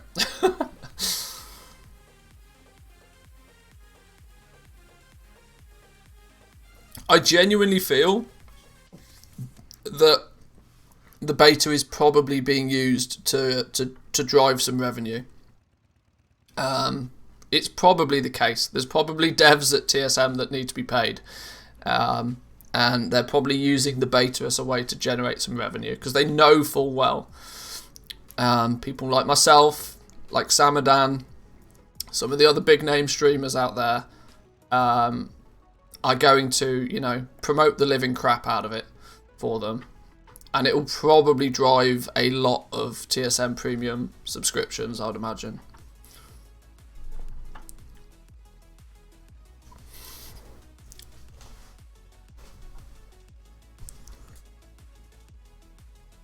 I only bought it because I've got operations on a lot of realms and it's annoying to not have auction house data available. I honestly can't even remember what the perks of being a TSM Premium member are. I think it's things like It's silly little things like automatic backups and like the great deals thing. Isn't this great deals search a premium thing? If you don't have premium, this doesn't work or something. Or they have the great deals listed on their website or something. Not that this has ever presented anything even remotely interesting to me.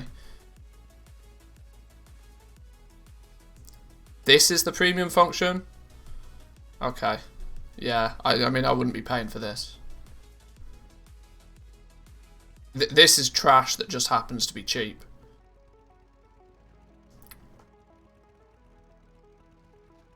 At least 10,000 premium members tested one of the 4.x versions. Damn. Damn. Well, I mean, I guess when you've got, what is it? What are they, like, down to some... They're genuinely one of the most downloaded add-ons nowadays. So I imagine it's just a simple numbers game. If you've got 4 million people who have downloaded your add-on, it doesn't take a massive percentage of those to choose to, you know, become a premium member to have a reasonable amount of revenue from it.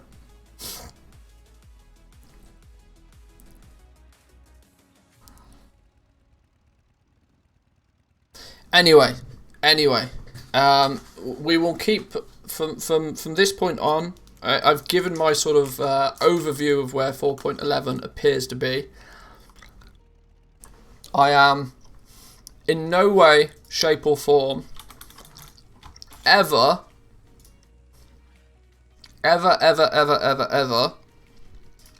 going to talk about this, because I could not give a flying fuck. Custom themes, big whoop.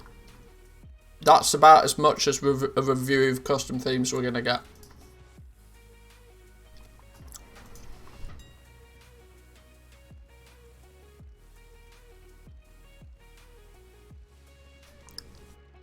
Let's run a cancel scan real quick.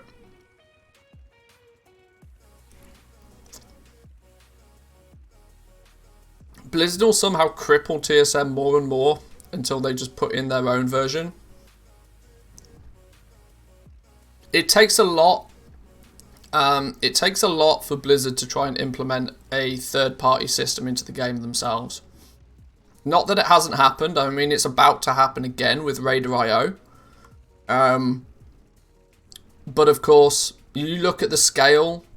When it gets to a point where, if you want to do Mythic Plus, you basically needed to have Raider.io installed. It's at that level of scale where Blizzard might turn around and go, okay, now we need to actually integrate this to the game ourselves. TSM and auction housing and goblin-y stuff is never ever going to get to that scale where it's going to be of Blizzard's interest to implement it natively into the game. I don't think there's ever going to be a point where Trade Skill Master will be any more than an add-on.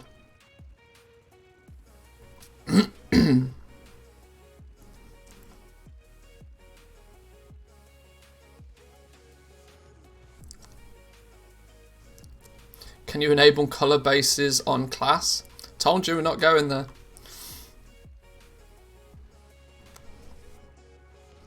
But no, by the way.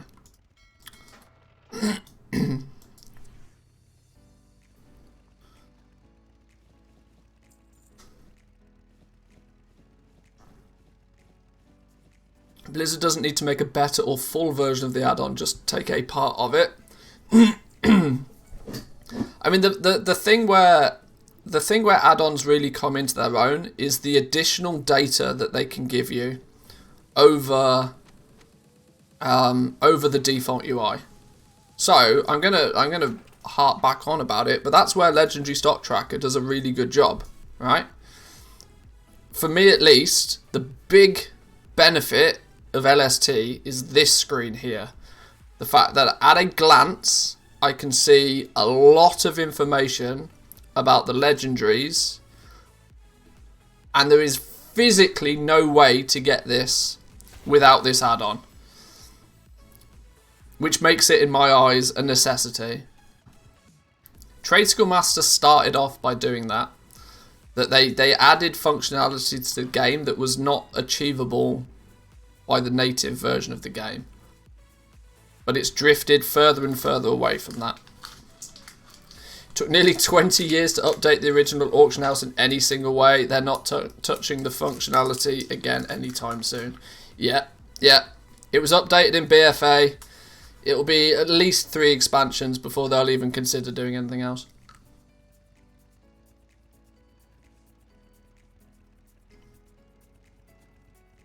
Well, item level has always been in the game, but there was an add-on called Gear Score that basically gave you this number here, and they called it Gear Score. The reason we now have the ability to see the item levels is because of that add-on Gear Score. So many people used it, and they were like, you know, you need a gear score of X to come into this dungeon, kind of thing. And so that got integrated. The sorting of bags function was another one, yeah.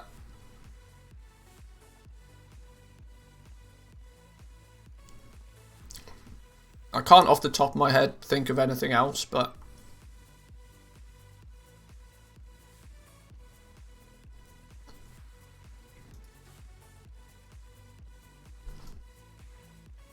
when did I buy this lightless silk? How much did I pay for it? I paid nearly 12 gold for this. Hello? Sure.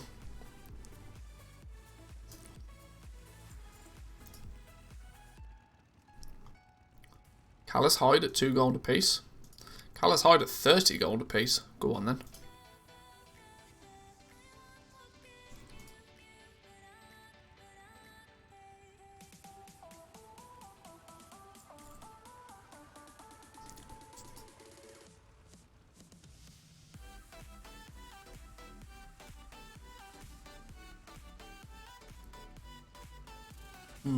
That'll do for now. We need to just sell some more stuff. I need to be cautious, like buying all these materials. I need to remember that, like, I'm not in the luxurious position to be able to stockpile materials on Touring Mill. I need the materials to actually. I need the stuff to actually, you know, turn a profit relatively quickly.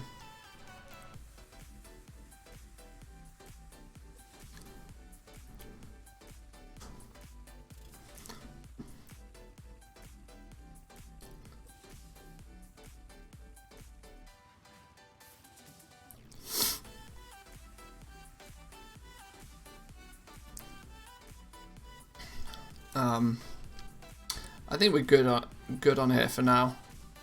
I don't think there's really much more.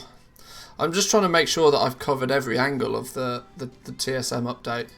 Was there a list of stuff that was this the blog post? Yeah, this was the blog post of what they actually released in 4.11. Yeah, we've gone through all of this. We've worked out the group stuff. Group item and management. This is kind of cool. You just drag and drop stuff about. Fucking custom themes. Some data-y stuff that there's no real testing to be done there. And then add on it. Yeah, okay, yeah. So it really is. It really is just optional reagents and legendaries. So yeah, we're basically there. We've basically tested everything that we can test, I think, for TSM 4.11 at this point. I need to collate some thoughts, maybe put it into video form, maybe write some stuff down for the TSM devs.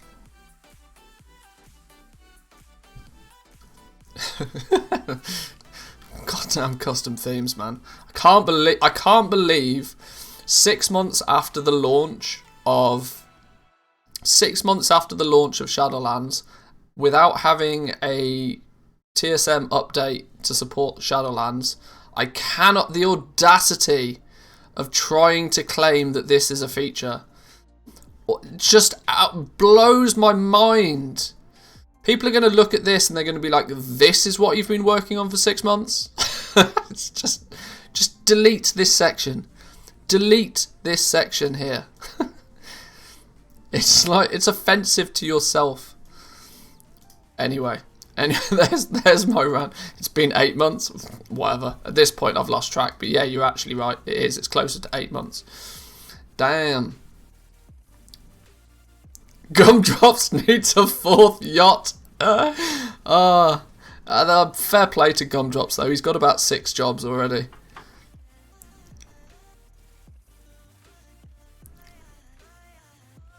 Core function doesn't work. You can make it pink though.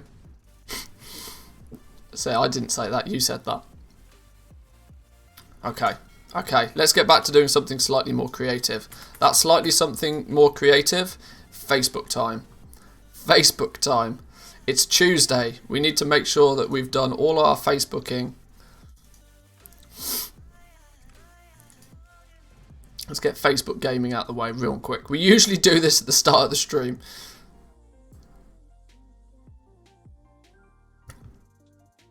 Hot damn, there's 80 people kicking about. Hello everybody. I didn't realise there were so many people here today.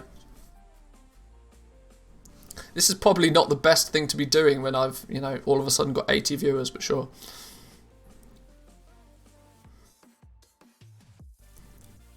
Why does anybody need 4 yachts? Oh right, 1 for each colour theme. Oh no, it's funny because it's true.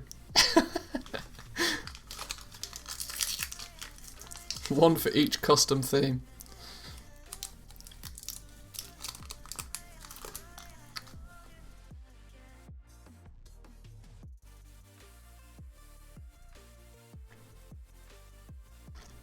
Algorithm just pushes you to the top when the raging starts. It's annoying how the internet works like that, isn't it? How some people tend to be more engaged in negative content than in positive content.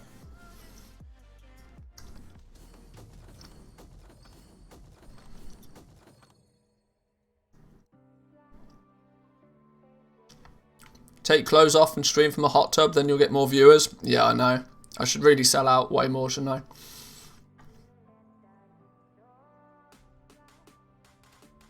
Where's our, where's he gone? Oh, I don't know where I've put it. We should use this more often. And this was the starting soon screen, but I need to ask Samadan to animate this. I think this needs to be animated.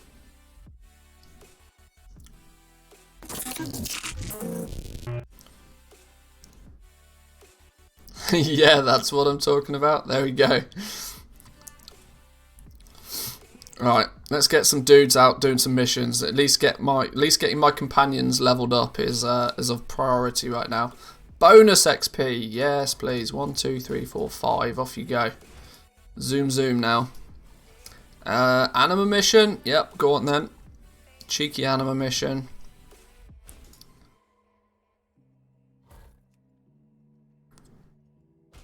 Keep putting dudes on it until we win. Probably not the optimal way to do it, but hey, if it works, it works. Let's do any more anima missions? No more anima missions. Right, big experience ones then. Pet charms. We love us some pet charms. 1, 2, 3, 4, 5. Boom. 2 fellas left. We probably don't want to waste 50 anima on just 2 fellas. So maybe we'll do a slightly cheaper one. Slightly cheaper one, and it gives us some augment runes. That sounds like a bargain. Boom. Off you go. Facebook gaming on this dude. Done. Next character. Next character. Get these done real quick. While we're in between loading screens, we should probably do cancel scans on at least the Legos. At least get a cancel scan on the Legos. I need to do a bit of a tweak and a bit of a tune, I think, with the legendaries for now, because I'm still focusing on only selling things when my new setup for Trade Skill Master for legendaries doesn't take into effect that I'm trying to basically buy experience points. But once I've got rank 4, yeah, maybe that's what we need to do. Maybe we need to customize our legendary groups a little bit further. More lightless silk? Buy all the lightless silk, boys and girls. Just saying. If you want a virtually guaranteed solid investment, take a look at lightless silk.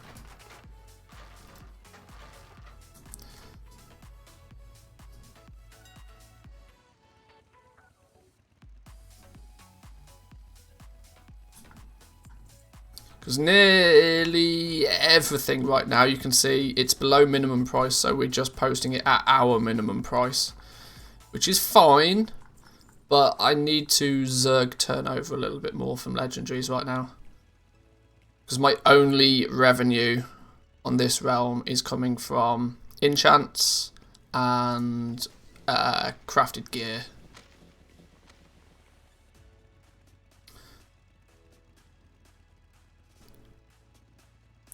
Lightless silk is 1 gold a piece on any realms and there's tons of it. I know, I keep telling people to buy it. Because genuinely at that point, what do you have to lose? 1 gold per item? Do you think there'll be a boom for 9-1 on new legendaries? 100% yes. There's no reason for them to not boom.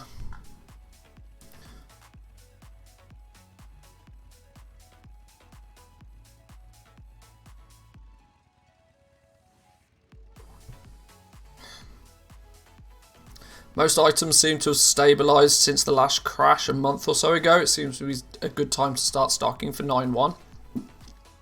Yeah, most things tend to, when there's any significant major change, it takes a couple of weeks for things to sort of, you know, it's like when you, if you've got a bucket of water and you shake the bucket, you're going to make lots of waves and things are going to go up and down, but then after a little while everything levels off again.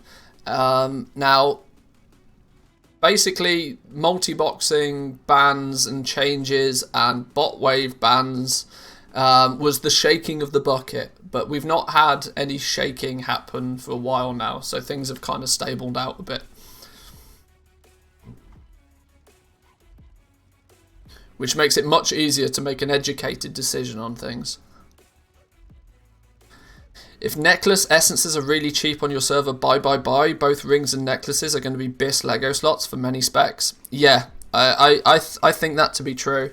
The shards of domination are going to they're going to take preference over the legendaries by the looks of things. Now in 9.1, the most powerful piece of gear that you had was a legendary, so it kind of went, you know, in the best slot that gave you the most bang for your buck on that legendary. In patch 9.1, whilst legendaries are still going to be a thing, there is going to be stronger bits of gear than what a single legendary will offer you, meaning that these shards of domination, the gear that has the domination slots on them for the gems, will take preference over the legendary, pushing the legendaries to the, you know, these slightly weirder positions like the rings, like the necks. Things like bracers we might see a bit of a boom on. Some interesting slots are going to become the BIS slots for many people, in almost a complete flip to how it is in patch 9.0. Waist guard as well, yeah, very possibly. Although the waist guard is still going to be a bit of an odd one, because the waist is a domination slot, and additionally, the waist is being given away. It's a rep reward for a couple of the new factions. You can basically buy, plus the BOEs I think are going, the new BOEs that are going to drop in the raid I think are going to be there as well. So it's more and more looking like rings and neck jewel crafting could have a massive spike in demand for sure.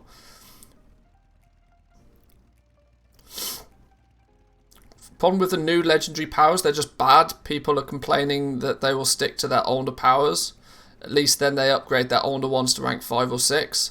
Yes, assuming that they don't have to change its gear slot. If you crafted it on the chest previously, because crafting it on the chest would give you more stats at a higher item level, but now your chest piece is going to be taken up by a shard of domination piece of gear, then your legendary, even if you keep the same power, is going to have to go on a different slot, meaning you have to then recraft your legendary again.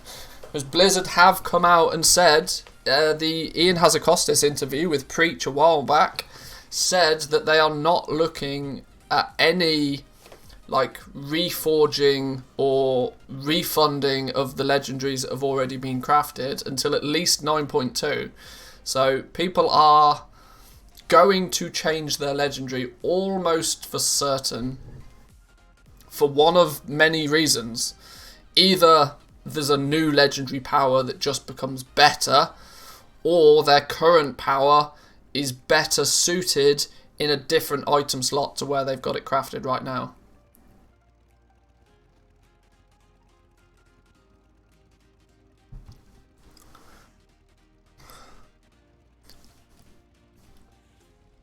Does it make a difference for us if they upgrade or craft a new? No, it doesn't. Doesn't really, no. The only thing where it will benefit from us is if they make new ones and they make like a rank 1, 2, 3 or 4 first. Because obviously Soul Cinders will also be a bottleneck. Glad I've got Jewel Crafters on 4 high pop realms. Jewel crafting will be a good one. I love jewel crafting. Jewel crafting has that kind of hidden profit margin because of prospecting.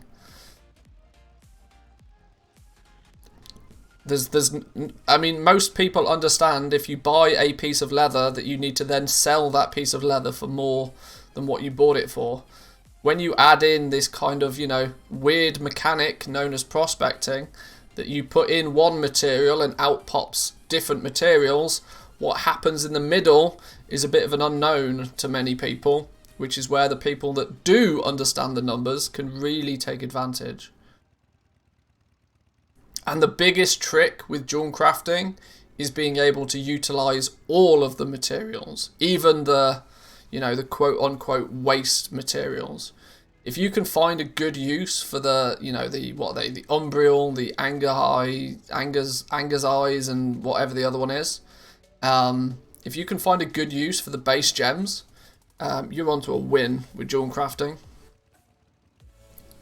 Without doubt.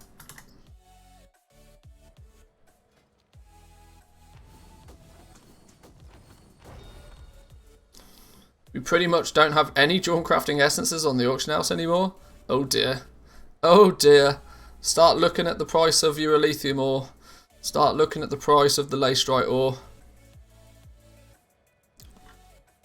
There could be some bargains to be had.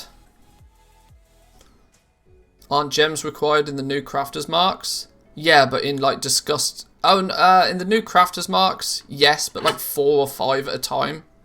It's like... Yeah, people have got thousands of them. That's not going to be any issue.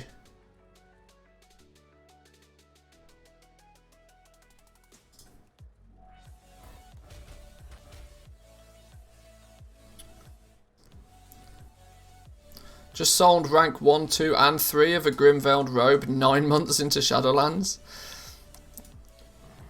It does make me giggle, the fact that people still think that they need to rank up one at a time. I mean, I'm assuming that's what people are thinking, but...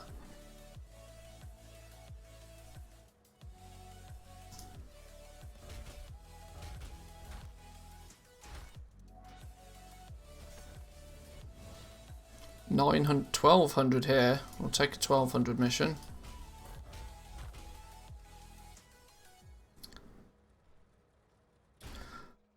What price do you buy Elythium instead of Lacerite? There's roughly a 10x difference. It's not exactly a 10x. 10x is based on the essences alone. You get 10 times the amount of essences per ore from Elysium than you do from Leystrite. So if, I don't know, if your Leystrite is 5 gold a piece, you can pay up to 50 for Elysium and achieve the same. The only thing that you do need to remember though is that that's not 100% true, because of course you're going to get a lot more gems by prospecting a lot more Leystrite. So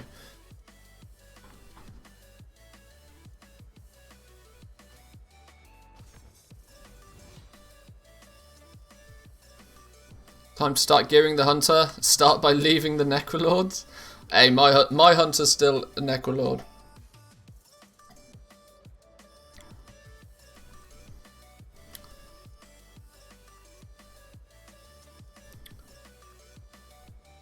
No wonder some think that they need to upgrade them one at a time, but we goblins can make a profit out of it, so win-win.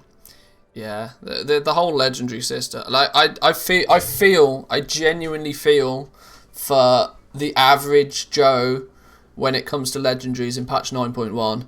I mean, because even the legendary system as it stands right now is confusing and complicated to most. When you start adding in, you know, Korthite crystals and Vestige of Origins, and you start adding in, you know, multiple ways to craft the same base legendary item, because you could, for example, you could craft a rank 3, or you could craft a rank 1 with a Vestige of Origins and make a rank 3. So you're going to have 2 different prices for rank 3s. Natively and, you know, with the Vestige of Origins. It's going to be mental. And that's just from the crafter's side. Now obviously, outside of crafting, you know, it gets a little bit simpler, I think. You know, you take your base item and you take it to the rune carver in that and whatever, but it's still not intuitive, the whole system. If they don't want to spend the 1 minute on checking how the legendaries works, then that's on them. True, true. Happily let them spend 4 times as much gold as they need to.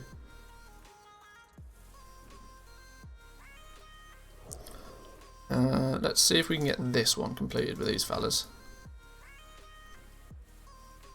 Boom.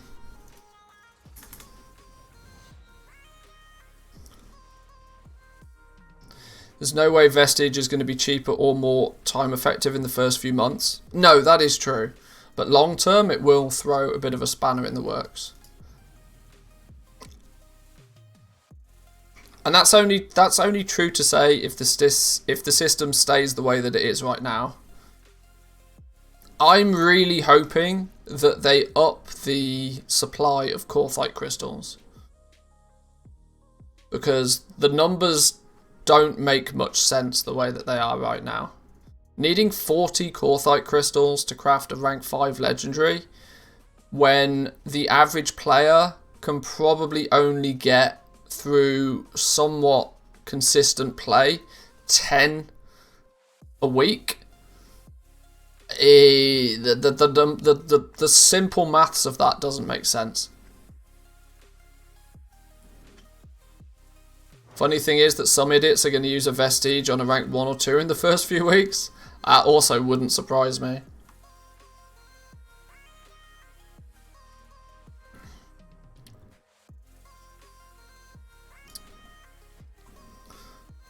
They will put a bigger supply, 100%.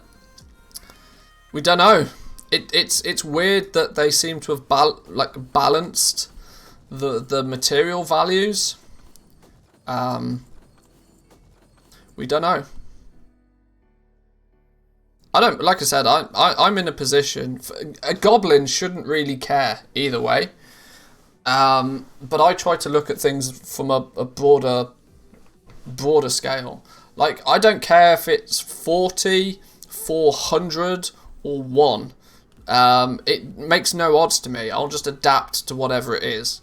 But it's, you know, the player base as a whole is going to explode when they suddenly realise just how expensive these rank 5s and rank 6s could end up being in the first few weeks.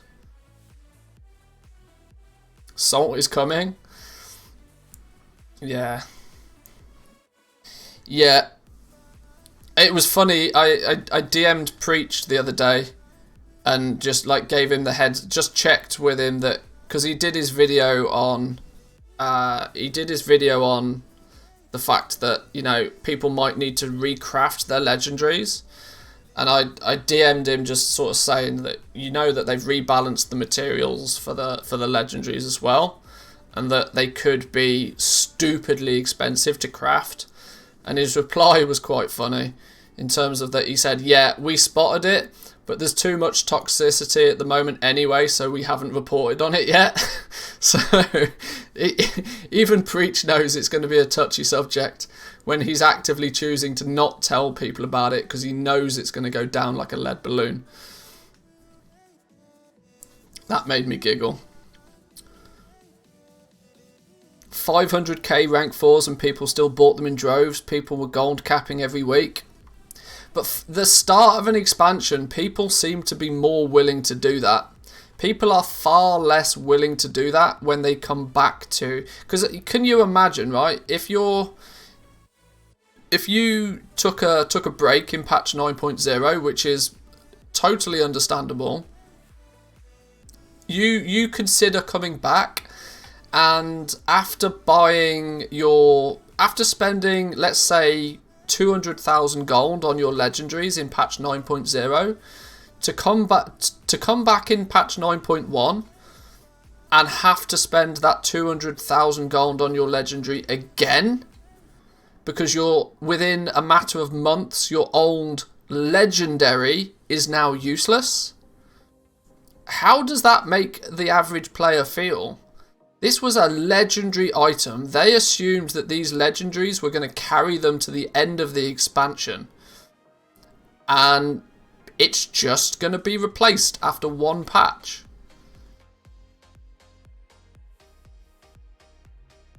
People are going to feel really hard done by that. People are already annoyed that there's no way to like recuperate any costs if you need to change your legendary anyway. It totally goes against, you know, a legendary being a legendary. Lol at the Nerd Rage. It's going to be epic. It is going to be epic.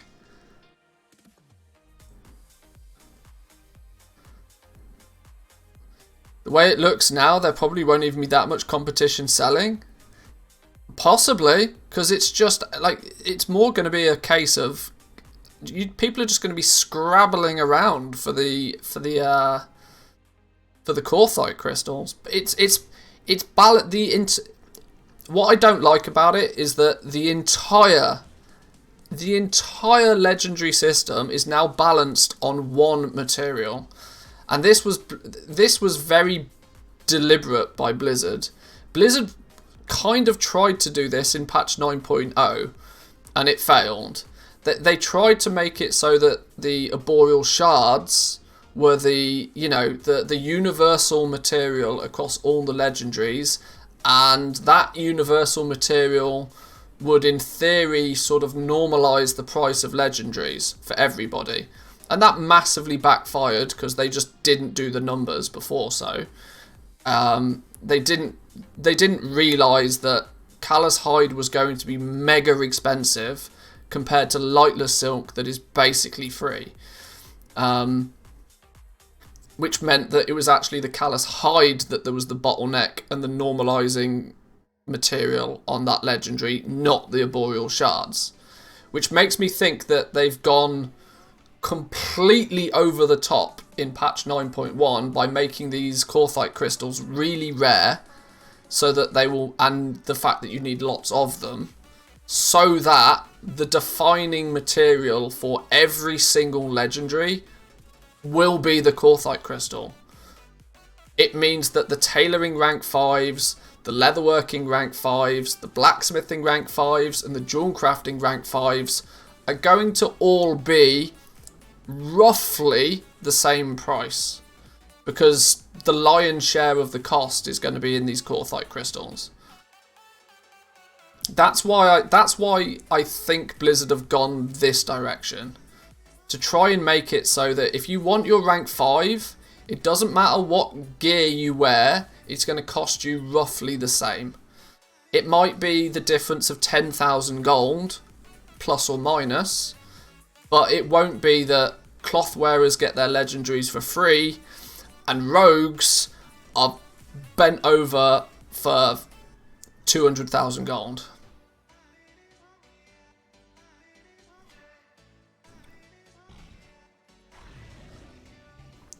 They could have just changed the drop rate for Lightless Silk Callous Hide with a hotfix, right? But they didn't. It's not as simple as that, though, because there's a fundamental problem with the way that the materials are acquired. Drop rates are only, as you quite rightly said, they are a hotfix. They're crowbarring the system into the right way. It's not actually a long-term fix. The long-term fix is to try and make all of the materials in some way balanced in terms of their acquisition.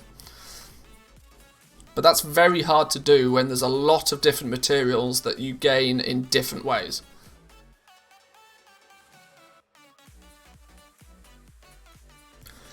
Funny enough, if that works, that could make farming Corthite crystals the most effective gold farming method, which would mean that skinners will all start farming for Corthite instead as it becomes more time effective. But if that would happen, Callous Hide would sell out and that price would shoot up again. Yeah, it's very true. It's very true. The gold farmers, they beeline to whatever is the most profitable. And you see this like on a really low scale. You see this with bots. You see that bots will, 1 week they will be farming ore because that ore is really expensive. Then when they've crashed that market, all of a sudden herbs become, you know, more valuable. So they farm herbs for a couple of weeks until they've crashed that market, and then they'll just move again to the next most profitable thing. Gold farmers are just bots without automation. But the mindset is exactly the same.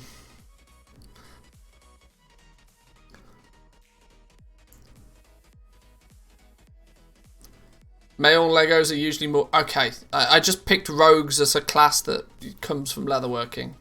Don't focus too heavily on a broad example. Having an alt army for Corthia dailies could be good profit. In the first couple of weeks, for sure. First couple of weeks, for sure. As a casual solo farmer, I confirm I do this. But I like to do a variety and keep an eye out on what other farmers are doing, as I know they'll crash the markets overnight. Yeah, true.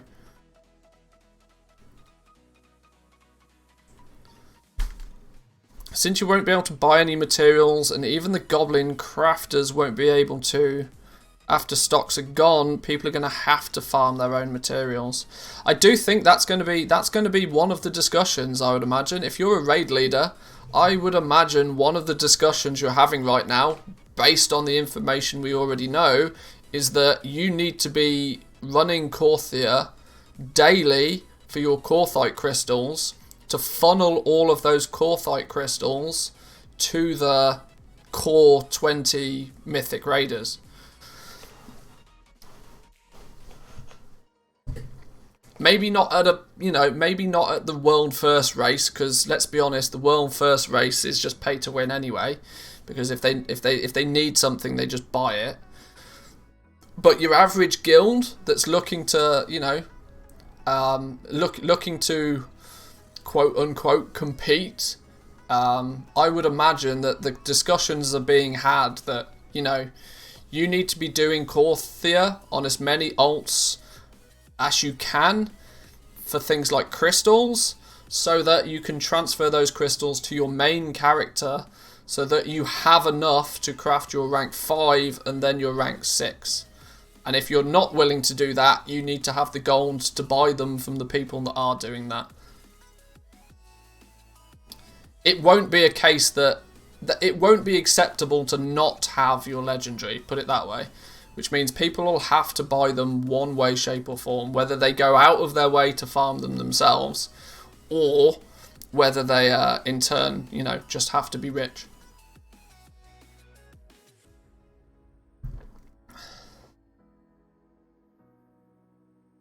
Just buy it from where though, when the servers are empty? Well, yeah. I've never even heard of that realm. So I would imagine that, you know, scouting that realm, it's probably a very low pop server, of which I can't imagine there's many mythic raiding guilds on there that are too eager.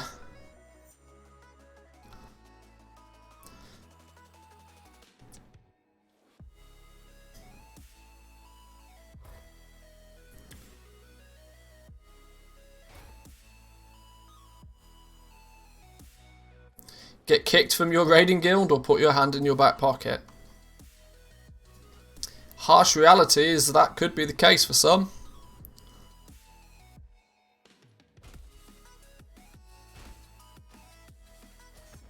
Wouldn't surprise me.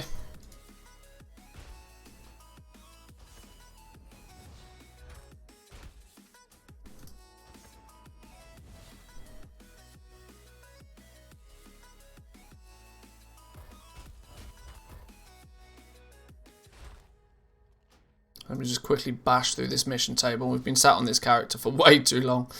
Insufficient anima? What's going on? Am I going to have to go do some daily quests? Am I going to have to go do some world quests for some anima? I mean, I did all the basics this week. I think I killed World Boss and whatever. Did I kill World Boss? I've killed World Boss. I should probably... Ugh, gross. I should listen to Vallegro more often and do the elite quests when they're up.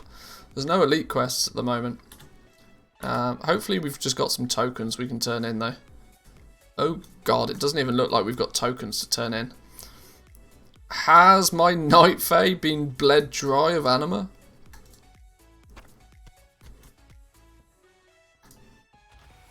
It's reality. I'm not sure. I'm not sure if I'd call it harsh. Well, it's harsh in the fact that nobody wants to feel forced into, you know, a pay-to-win situation just to remain competitive in a game.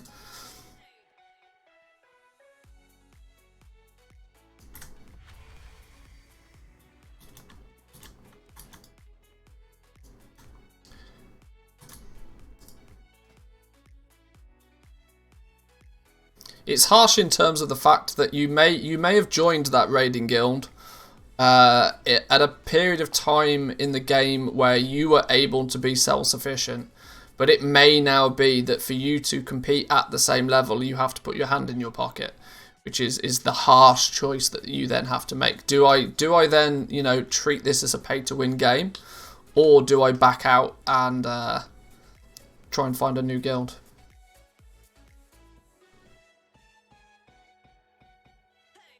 Which, yeah, I agree is a bit of a shit show. Victory could not be guaranteed? Hello?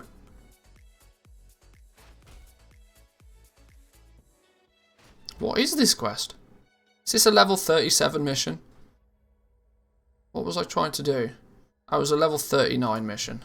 Okay, that makes 39 elite mission. I guess that kind of makes a little bit more sense. I've got 8. Maybe this one. Maybe this one. Maybe we can get these fellas on the go here. Nope. God damn.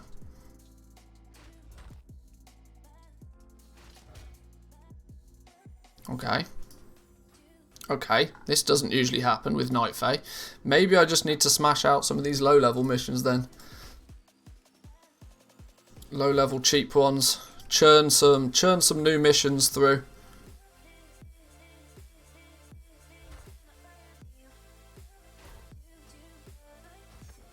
Six fellas left. Cheapest mission is, oh, these horrible 37 missions. These are often difficult. Oh no, we can do that one. What about this one? Go on, Croman. Nope, you're useless.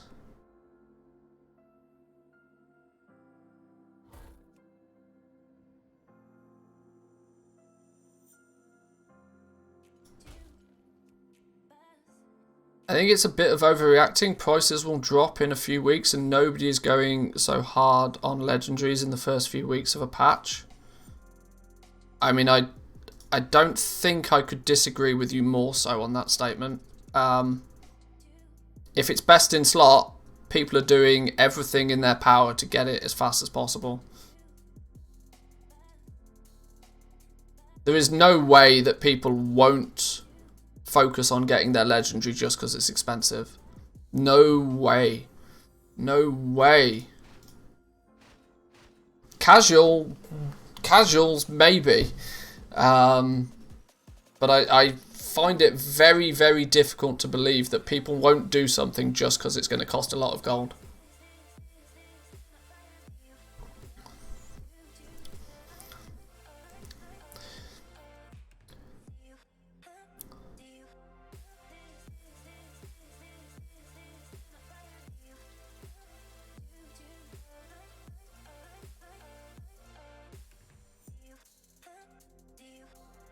Do you do the Queen's Conservatory? Not sure if I'm doing mine right, to be honest. You know what's really interesting? I have not stepped foot in the Queen's Conservatory even once this expansion. Soon as I realised just how slow they were making it, the fact that even with catalysts there was seemingly no quick way to do it. I mean, you can achieve the same in 4 hours on the mission table to what you can achieve in 3 days with the Queen's Conservatory. Added to the fact that you need physical reagents to keep your conservatory up and running. Killed it for me instantly.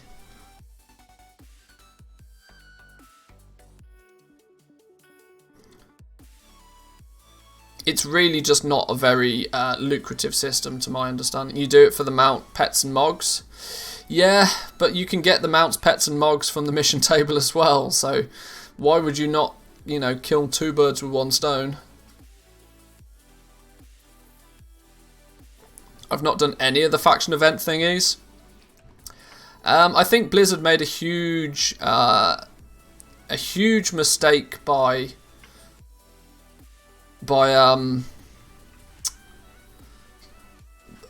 kind of locking them off almost. It should be something that you should just be able to do. There should have been no time gating, no nothing to them. It should have just been, right, well, you're part of this covenant, well, here's your mini game to play. The fact that the mini games were like locked off and you had to upgrade them with just filthy amounts of anima, when your anima, most people felt, was better spent elsewhere. They killed they killed all 4 of them, which is a bit sad. But they might come to life in patch 9.1 when anima becomes more freely flowing. But right now, there's not a huge benefit to doing them. Why can these fellas not do anything constructive?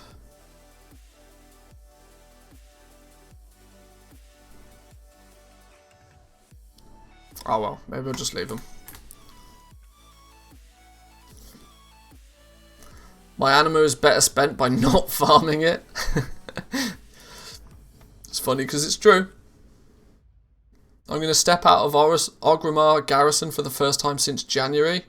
Quarantined IRL and in-game. Yeah. Thank God I just unlocked the Queen's Conservatory and was worried I missed a pot of gold. No, I mean, in the Shadowlands beta, I know I was quite an advocate for the Queen's Conservatory in the Shadowlands beta. But the problem was in the beta was that they firstly iterated upon it 2 or 3 times. The first iteration of it looked as if it could be quite good, but they changed it a few times on the beta, and they just made the time gating of it just too much of a thing. Yeah, which basically meant it was another thing. You would go and click a button 3 times every 3 days and maybe get something good out of it. They made it too slow. They made it too slow. I mean, even the Tiller's Farm, for Christ's sake, was something you'd do every day.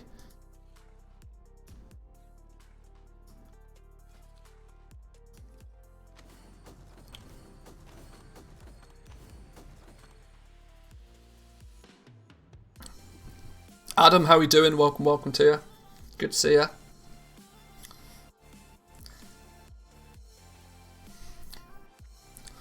Oh, sponsored ad. Sponsored ad. Thank you very much. I appreciate it. Let's run a quick 30-second ad.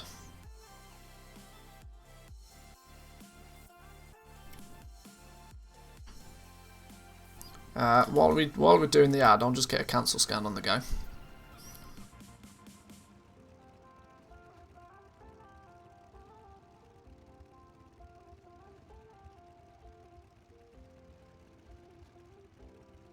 Am I the only one starting missions on mobile, then coming home and logging on just to be defeated in every mission because I've got no clue what I'm doing without Venture Plan? Yeah, this is a common thing with the mission table as it stands now. They've kind of almost deliberate. I don't know why. You can tell it's the mobile game. The mobile market side of Blizzard that's been in control of it, because it is by default like one of those silly idle RPG games just embedded in World of Warcraft, meaning that it's nearly impossible to guarantee victory, because what Venture Plan actually does is it just runs the mission hundreds and hundreds of times to see, right, well, how many times does it win out, and like if it runs the game in 100 different possible configurations, does it win all the time? And if it wins all the time, it will guarantee you victory. But no real human person could ever do that. So yeah, it is kind of the entire thing is nullified by using an add-on for it. But if you don't use an add-on for it, you could try and min-max it, but you are still just guessing. The only way to overcome that is to just overgear every single mission, right? If you get your companions to level 60, you just can basically solo almost any mission anyway. So the chance of losing becomes significantly less the stronger your companions are. But yeah, in terms of leveling up your companions, I would not do it via the mobile. Whilst technically you can, it's probably not even remotely optimal.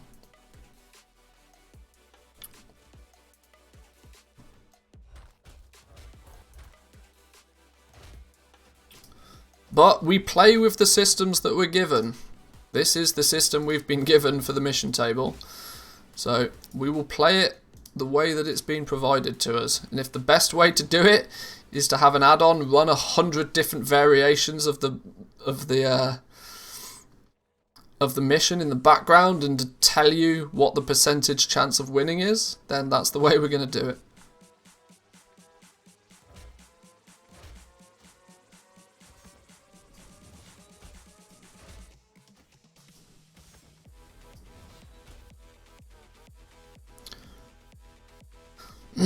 Sending them on a mission they fail still helps level them up. It is true, it does. But what you also then need to remember is only if they actually gain a level up is it beneficial really to do it. Because otherwise you have to wait, what I think by default is 16 hours for them to recover their health. Which is not really something you want.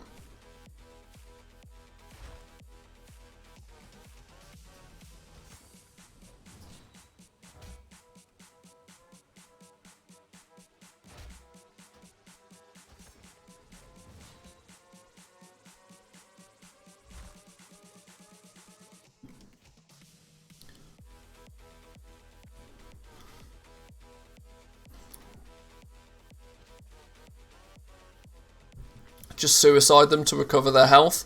Well, yeah, in theory, you just continually suicide them into missions until they level up, yeah.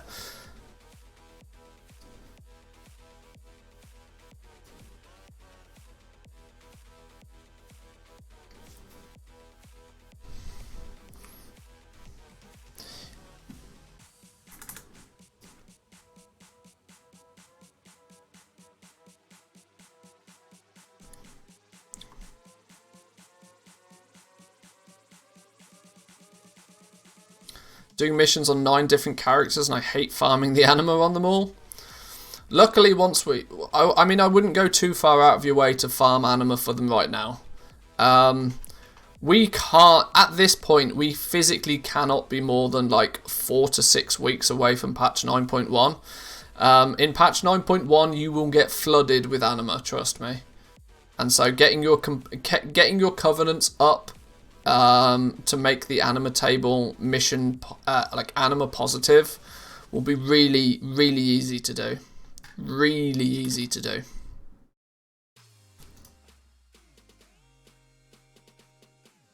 Just do, yeah, and that's a good piece of advice. Just make sure you do the bare minimum weekly stuff.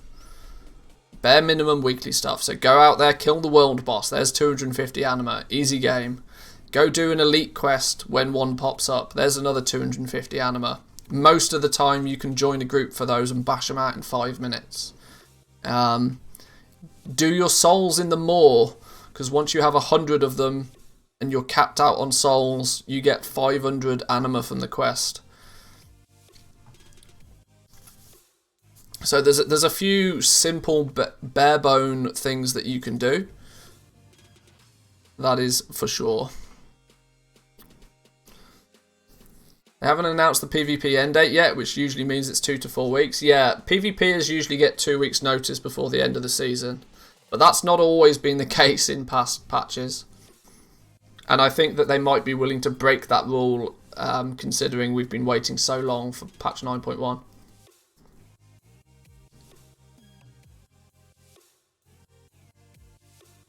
Craft myself a second coffee and enjoy the sun for a while. Have a good day. Enjoy the sun. Go get that vitamin D.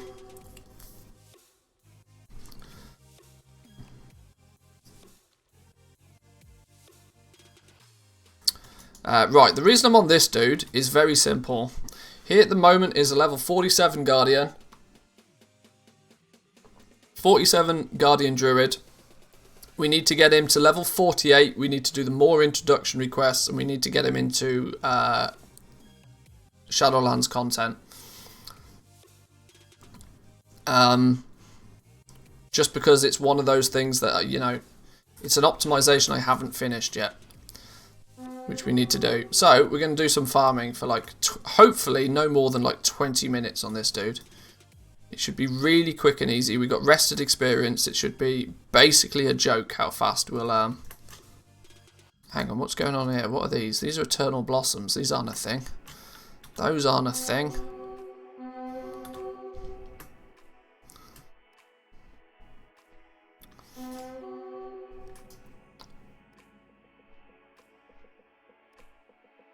Why are all the rares popping up? I can't remember if killing the rares is actually worth. Is that dude the rare? The rare?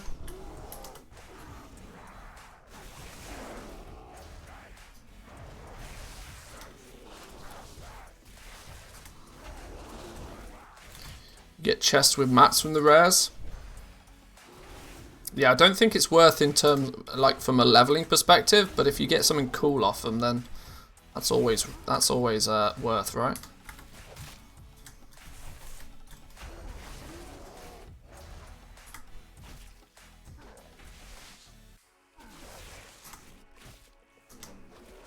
Fortunately, it's a Guardian Druid. It's a Guardian Druid in dog doo-doo gear.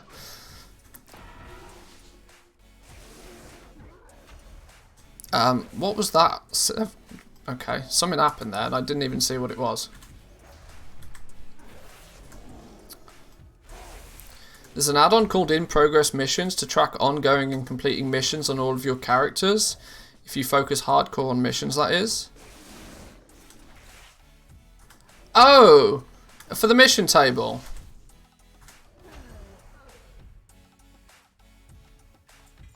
There we go, we've got a Treasure of the Veil, look. 20 exotic leather. I mean, it's not a total kick in the teeth, I suppose.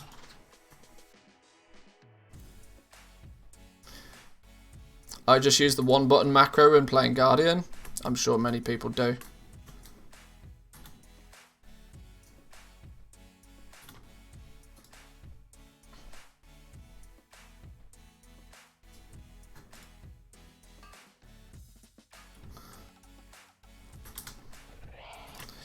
We're out in Pandaria land though, because the density of things to pick up is usually pretty high, and at 1600 experience a pop, it's you can grind levels out here so fast. It's horrendous. Yeah, for the mission table, that's really cool. We might take a little bit of a looky into that then, because one of the hang on, I'm totally in the wrong zone. I'm meant to be in Valley of the Four Winds. What am I doing up here in the first place?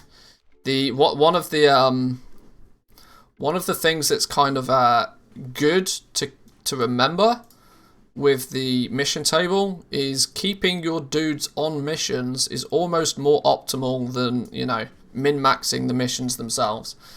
Because I mean, if you just go 24 hours without sending anybody on missions, then there's 24 hours you're not getting back anytime soon, and your companions have gained nothing from it. But if there's a cool little add-on that tracks the mission table across multiple characters, though, I am well interested in that. We'll take a little sneak peek at that in a minute, I think.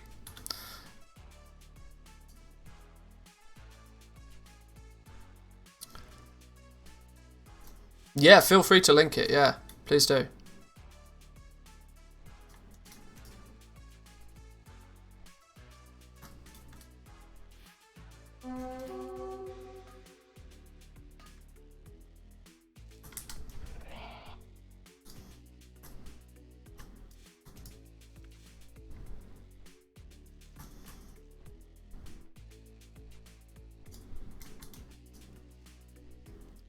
Go away flies, go away flies, go away flies.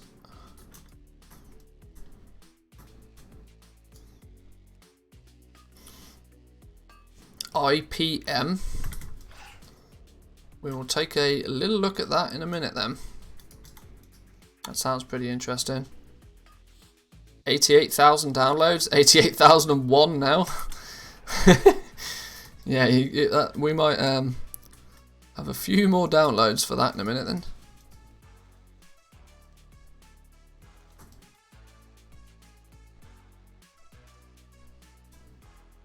I hate this little bit. You can never see where anything is.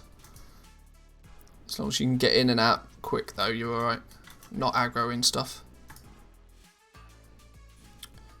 Interface looks kind of neat. I'm intrigued now. I'm intrigued. You've grabbed my attention.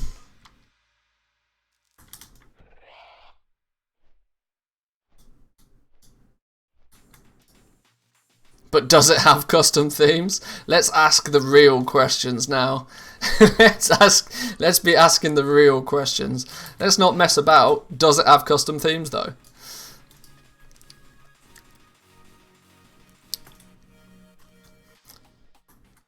No custom themes, no likey.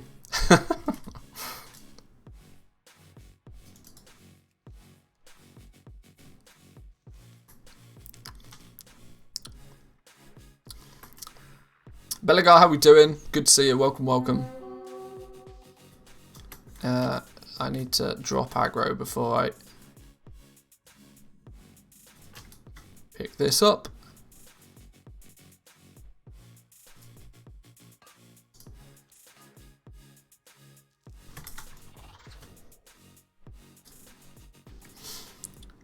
Interface is integrated into the default one, just to be sure to right click inside of it and choose not to track previous expansions if you don't need them.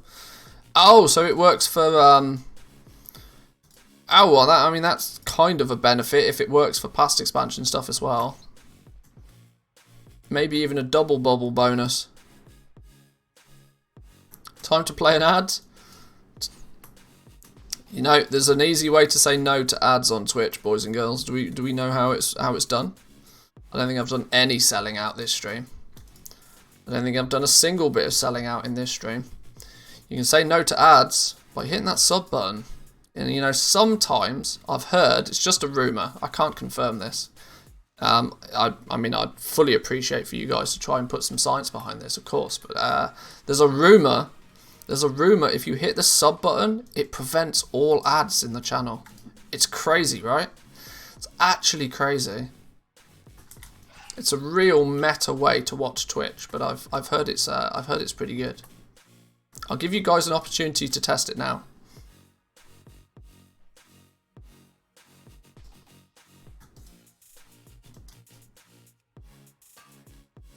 Blasphemy.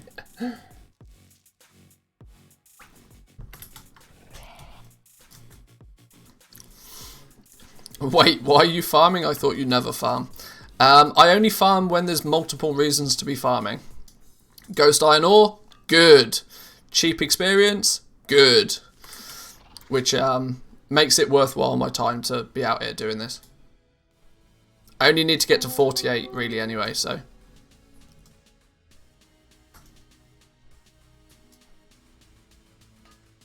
Yeah, technically I consider this leveling rather than farming. But, you know, 2 birds, 1 stone.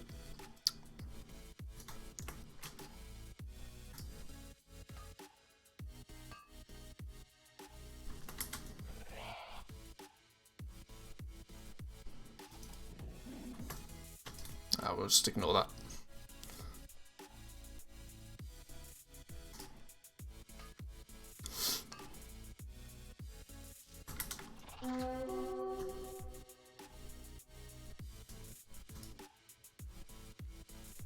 Gathering leveling is the way. I say that, but I still never do it.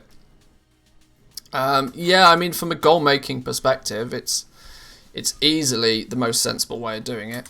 I'm actually in the process of leveling up another character to level 48 to be my bankroll for Torin Mill. Now, you may ask, why the hell are you leveling up a bank character to 48? Well, I want them to also be my enchanter. So if they want to be enchanting, they need to be at least level 48, and they need to have access to Shadowlands, which is kind of why I'm doing it. But that will then mean that my auction house account for Torin Mill will be entirely independent from anything else.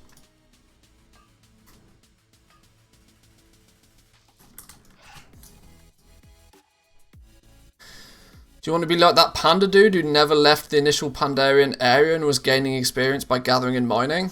What was his name? Double Agent. I mean, it's one way to do it. That was more of one of those sort of weird and wonderful self-achievement things, but boom! We're a professional master in something.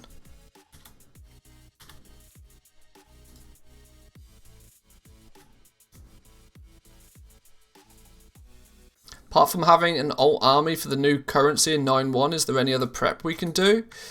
Yeah. Now is the time to be getting... I mean, I'm going to say it again.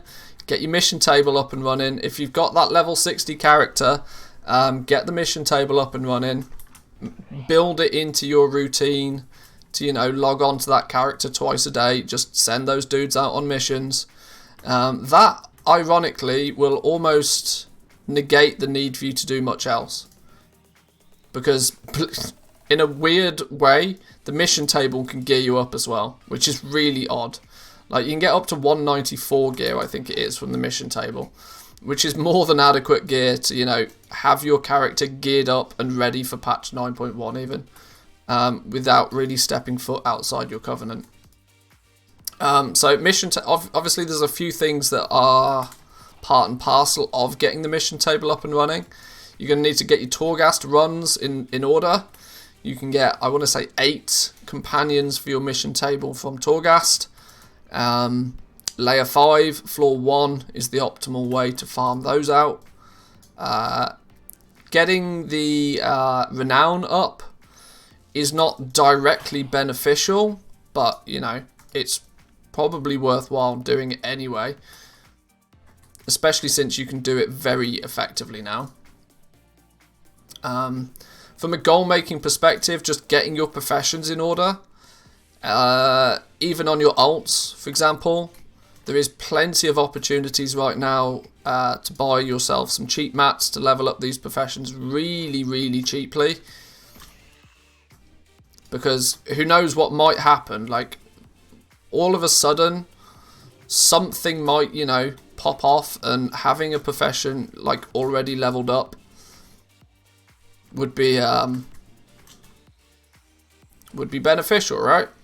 It's technically downtime, so it's kind of the time to do the chores that you don't want to be doing when you've got lots of things to be doing.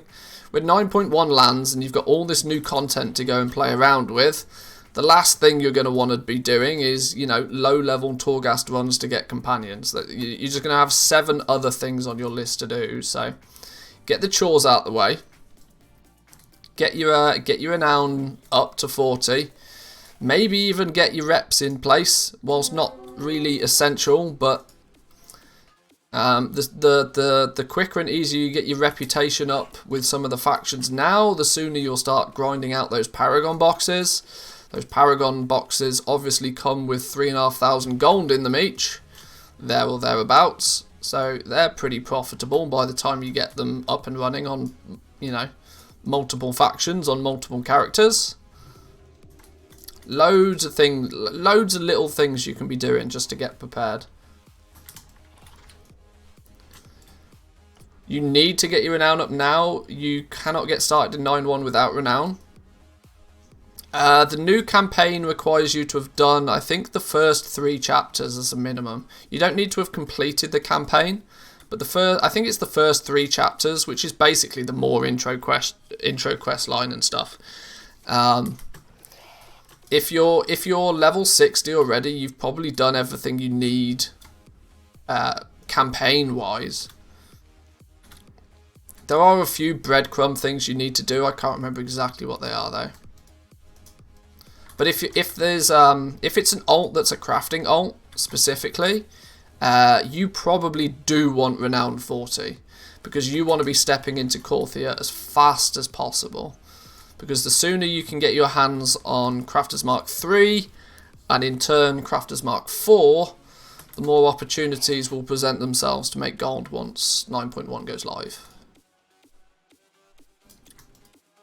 So I mean I haven't necessarily made a strict jobs list per se for 9.1 yet. I'll put that out as and when we get a release date.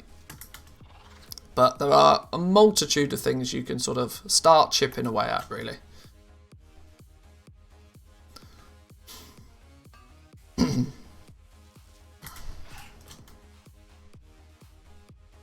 Week 2 of the 9.1 campaign requires 44 renown. Yes, that's true. You'll need to be on curve with renown to keep up with the campaign. And if you're crafting stuff and want to stay on curve, yes, you need to go into patch 9.1 with max renown, and you need to stay on curve with renown as well on any character that does higher end crafting. We're not even talking about legendaries here, even Crafter's Mark stuff. Even if you're interested in making the new item level 200 Crafter's Mark gear, or eventually the 230 gear, you are going to want to stay on curve with renown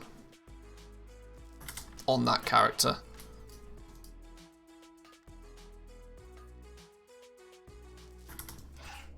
If you're only looking to farm crystals, the only requirement is going to have been to have done like the first couple of campaign missions. There's not really much of a set requirement if you just want to farm crystals, but there might be some time gating of the new factions if you don't have enough renown or something. We're not entirely sure yet. The safe bet is just get 40 renown. You can get 2 or 3 renown within about 20 minutes every week, which if you're doing that every week on your alts, it's not a huge time investment at all, and will slowly chip away at it. Don't feel the need to grind out 20 Mythic Plus dungeons to get renown 40 in a day. Unless of course you want to do that, but it's not necessary. We've still got time, loads of time. We've not even had a release date yet, so don't stress over it.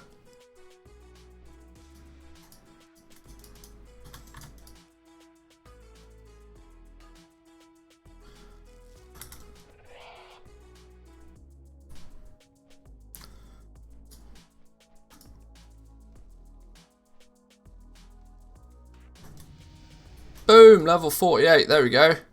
That didn't take very long at all. Now, in theory, we can take the portal to the Shrine of Two Moons to Orgrimmar, and we can start doing Shadowlandsy stuff. Let's go do some Shadowlandsy stuff.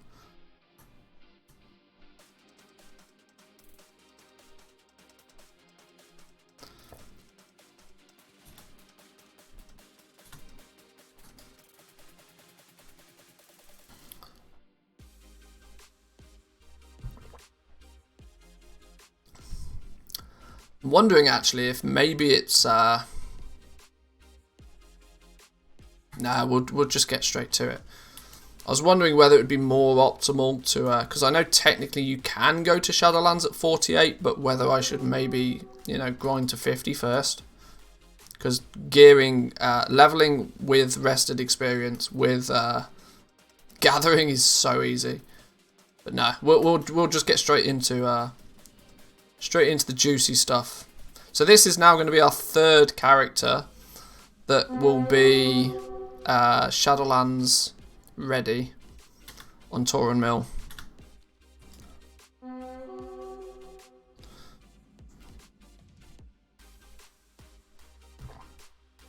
Not that I'm a big fan of farming in any way, shape or form, but in between cancel scans, you might as well be doing something, right? More at 48 is easy, even without gear. Well, exactly, that's kind of my theory. Just get the more intro quest out of the way. Where's the portal?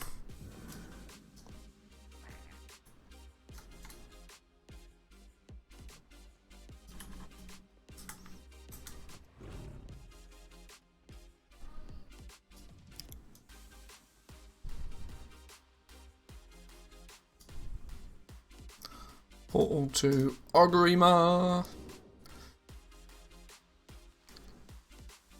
Boom. There we go. Dog do gear, but it doesn't matter. We'll be fine. And have the corridor creeper mount. Yeah, well, I don't have that one, unfortunately. I don't have that one. Do we think it's worthwhile? I could just go and let's have a scout about gear. I don't think there's anything you can really buy at 48. It's not until 50 you can buy gear, but armor, usable, go. Yeah, there's nothing really that's going to be worthwhile. Pick it up.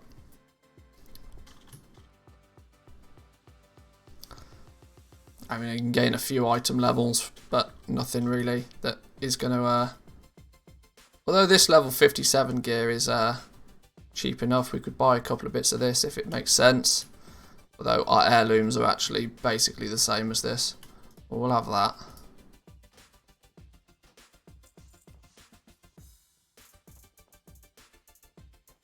What was that, a cape?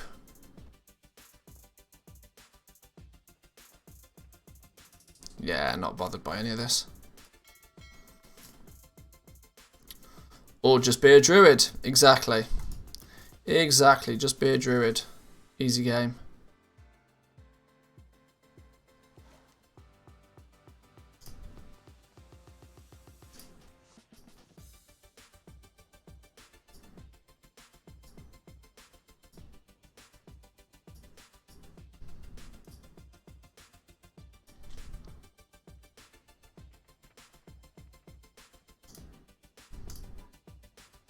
Okay, let's go. Let's go. Who am I talking to here? You. Everybody's favourite content now. Everybody's favourite content. Where's the death gate? Have you not made it yet? Just be a Worgen druid? And that's min-maxing to the extreme, right? You ain't messing about if you're a Worgen druid. No, sorry. I think I did a cancel scan and didn't post things again, didn't I? And I've been sharded. Sharded, not sharted. Relax. No, no, no, no, no. We're doing a cancel scan. My main druid is a Worgen. Just in case they change one or the other. Make sure you've got everything covered, right? Taking no chances. Worgen druid for the win.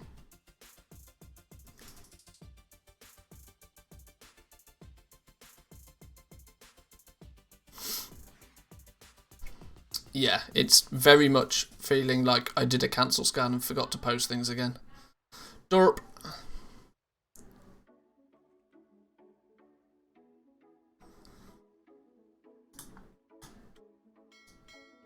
This lightless silk, where am I going to send all this lightless silk? Because there's no point me having it in my bag. So we're going to send this to... Do we send it off to be used with tailoring, or do we send it off to be enchanted for legendaries? We're going to send it off to be enchanted for legendaries.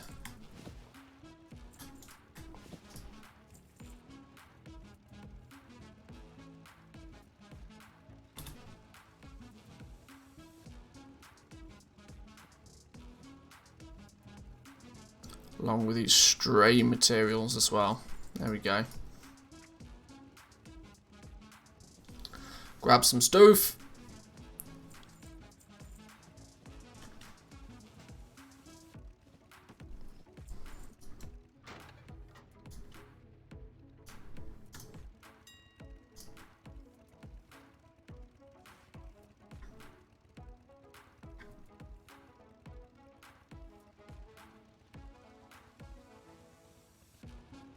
Still doing undercuts on some stuff, which is nice.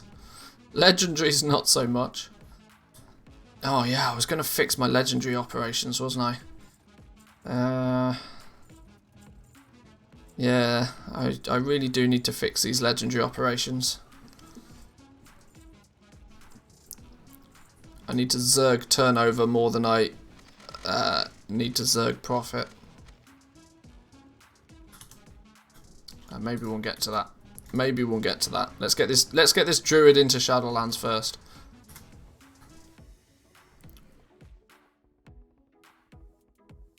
How long does this take on a druid? This probably doesn't take more than 20 minutes on a druid, right? Because, you know, you just speedy places.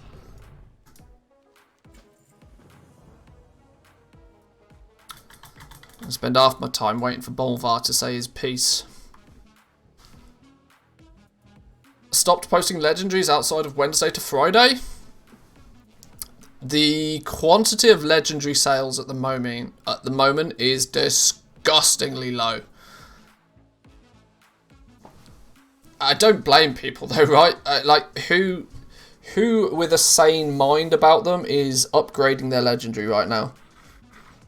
I can't see, unless you are still actively progressing, I can't see any reason for people to be upgrading their legendaries other than people are buying them and upgrading them just because they want them.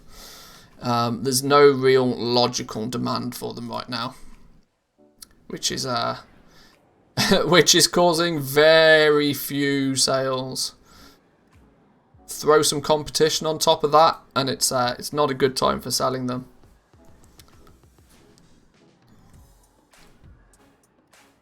And by upgrading, I mean, like, actually, you know, your equipable legendary. I'm not talking about, like, leveling up legendaries. Not the professions. I'm talking about people actually buying them for their true purpose of actually, you know, turning into a piece of gear. Those people are few and far between.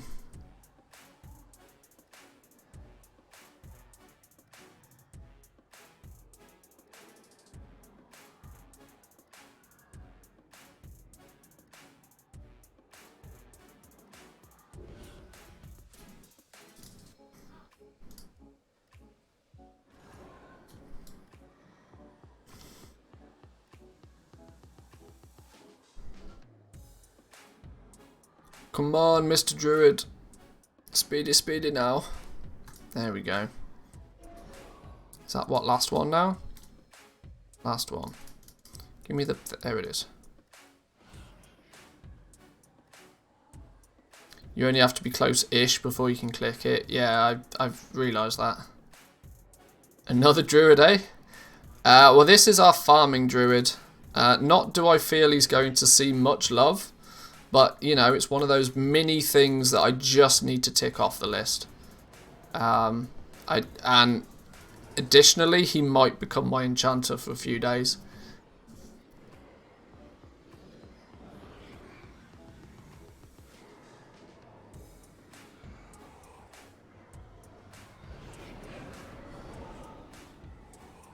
People were min-maxing this quest with SWAT blasters at the beginning. Oh my days. People will min-max the crap out of anything.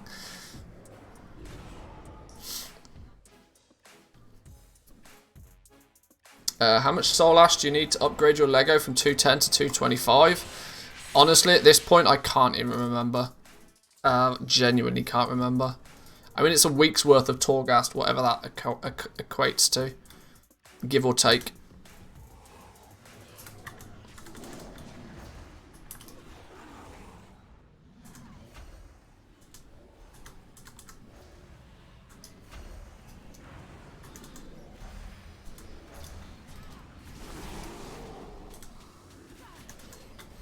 Can I just, I mean, I know I've got no gear, but surely I can just, you know, tag and pull everything here, right?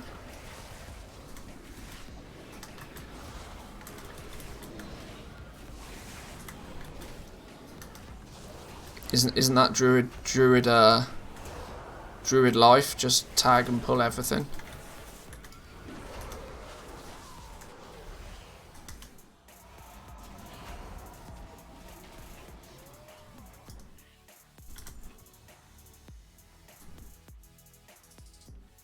Token price in the EU, 285. Holy smoke.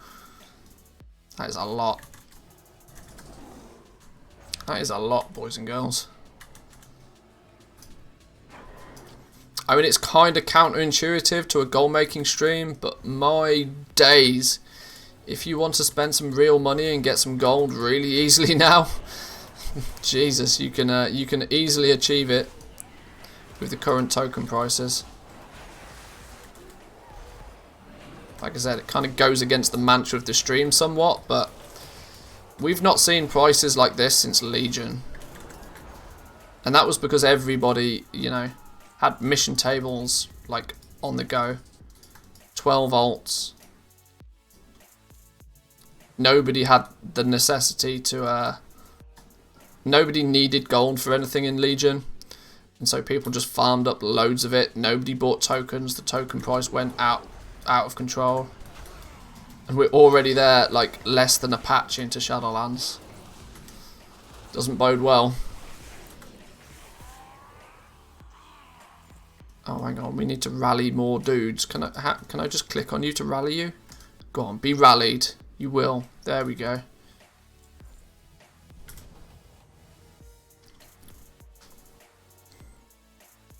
I'm leveling a new Jewel Crafter just for the purpose of having one.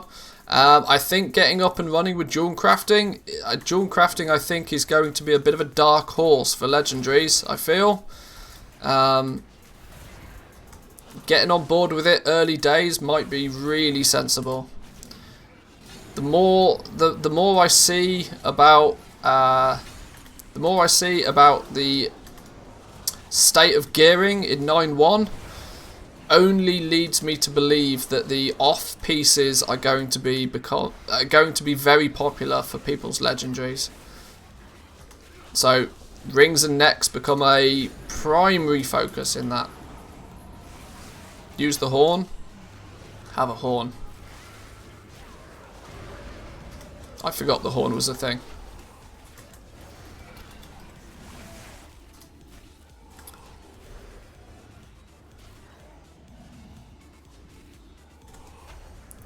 Blizzard is a 5 head on the economy, makes Legos expensive so the token price drops. They don't care about the economy more than making money. It's genius when you think about it. Absolute genius.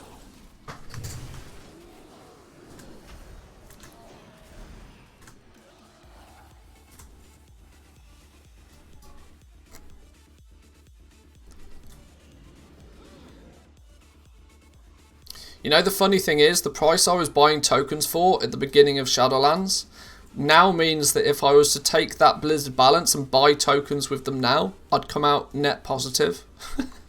The price of the tokens inflated that much that token arbitrage is actually a thing. Even with Blizzard's disgusting, like, what is it, like 40% cut or something. I was buying tokens with gold for like, what were they, like 150 less than 200,000 gold for the first part of Shadowlands.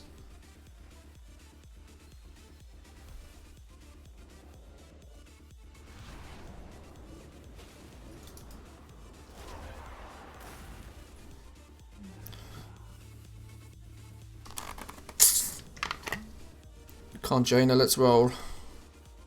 Time is money.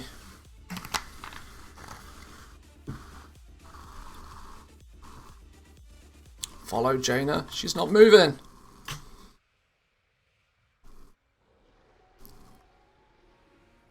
There we go.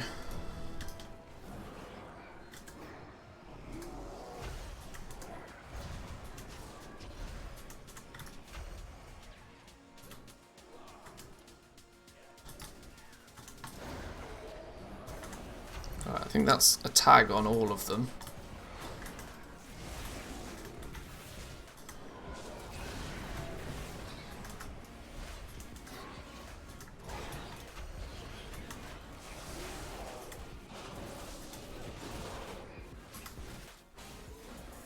Boom, 6 of 6.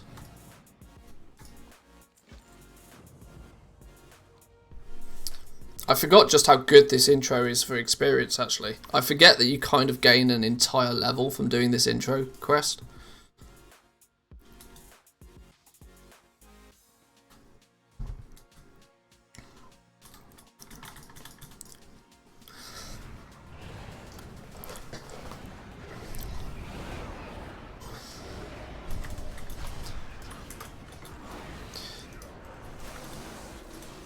Do you think it's worthwhile anybody leveling up their alts just for Korthite crystal farming?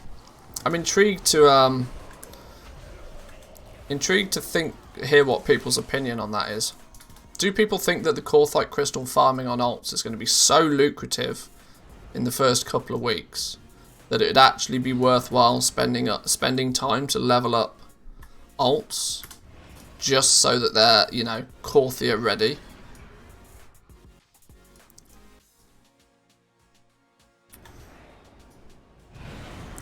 If it's 10k per crystal, then yes.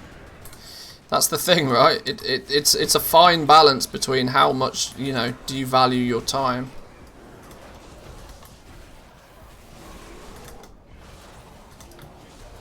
And more about how long do we think that gold rush will last. It's going to be interesting to see.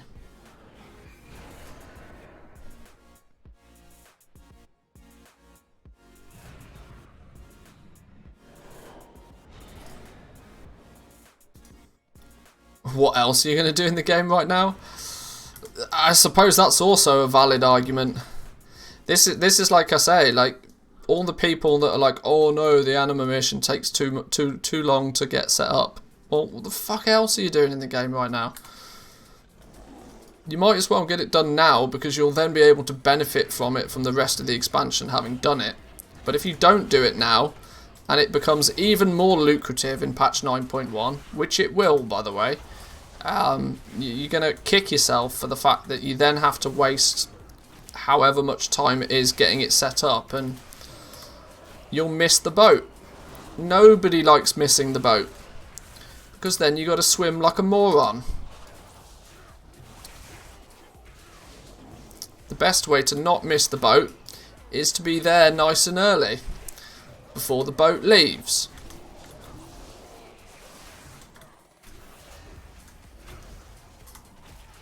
I'm prepping for 9.2. See, that's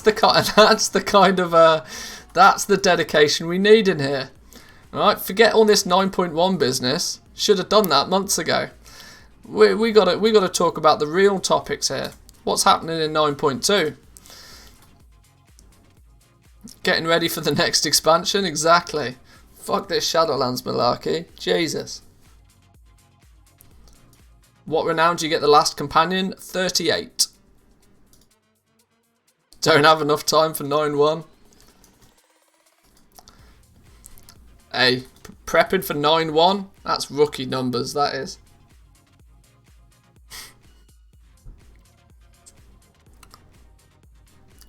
Absolute rookie numbers. What should I invest in before the Emerald Dream comes out? Yeah. Let's get prepared for player housing. Let's get prepped for player housing.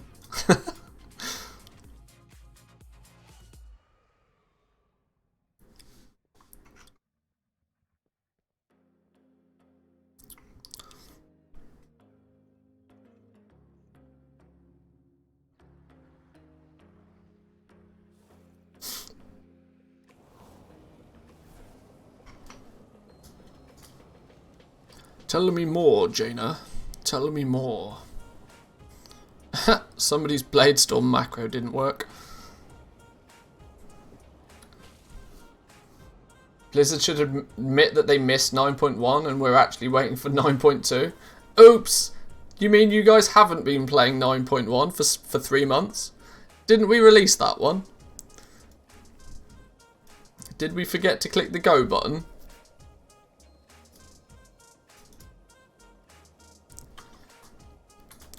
You guys do have 9.1, don't you?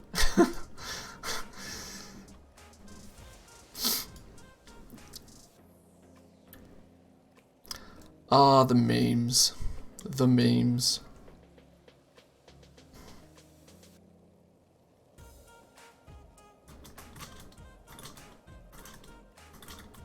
Oh, this bit takes forever. Come on, Jaina. Talk faster.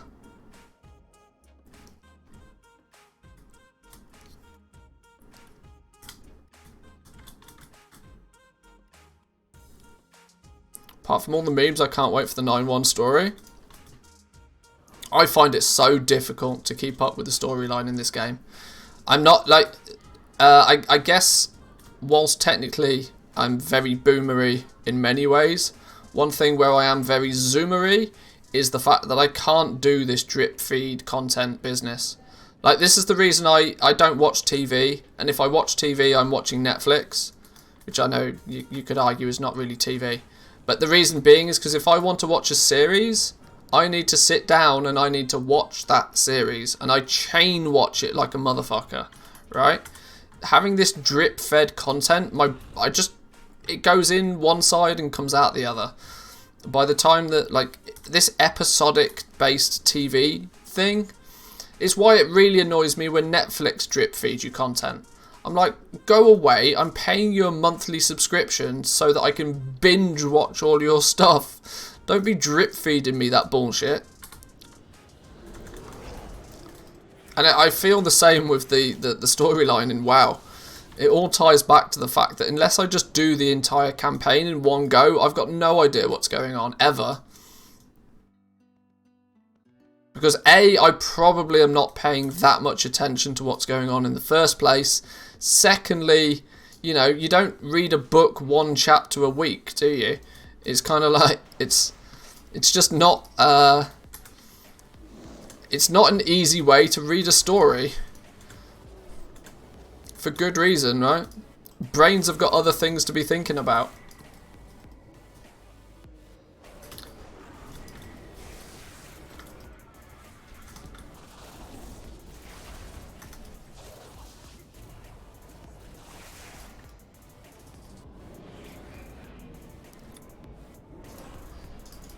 What? Only one? What's going on here? No, there's like millions of them here. Stop stealing all of my... Stop yoinking them. Hands off. Mine, mine, mine, all mine. Have I done this, dude? Apparently so. No, you're not yoinking all my mobs and then joining me to a group. Go away. Not any of that shenanigans. We do not speak of Star Wars. That's a good example, right? I mean, not only do they give us the story, they drip feed you the story, they drip feed you the story in the wrong order. What chance have you got? None. Zero chance. Let's be honest, there's only actually 6 chapters. And that.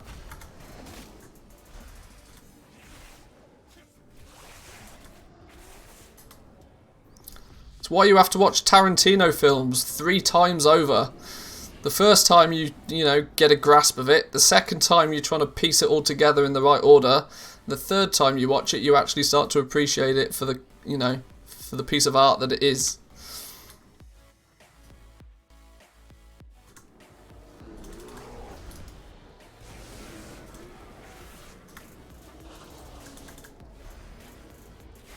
One more of these fellas. One more.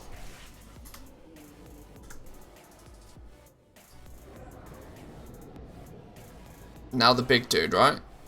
Now we slap the big dude. And the big dude's dead, of course he is. Of course he is. Maybe I should have joined that group. Oops. Let's wait for him to respawn then, I guess.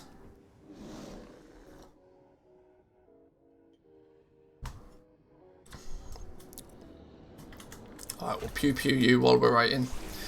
Experience is experience, right?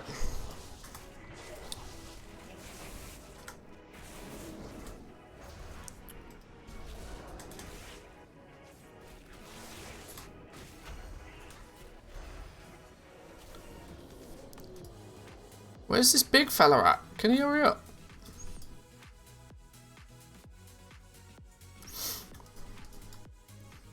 Must remember to use the horn as well. Here we go. Pop the horn.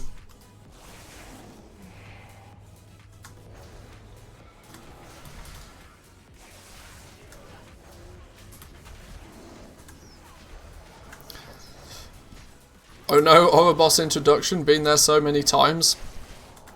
Yeah, I know, it's basically career suicide doing this on stream. But, you know, sometimes it has to be done. The sooner we get it out of the way, the sooner it's done, you know.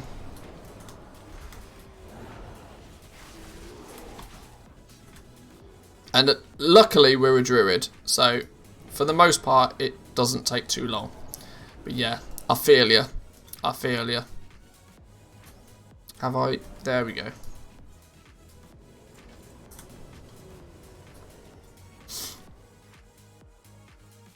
Seven characters to get through them all, hoping I might get the most done today and tomorrow. Get those professions done. Sensible. Very sensible. I like. Very sensible. Because, I mean, let's be honest. Let's just get like, at this point, just get it done, you know? We've spoke about this a fair amount this stream so far, like, in terms of preparation and stuff. Just, we've asked for a skip. We're not getting a goddamn skip for this bit. Like, the easy thing is just get it done.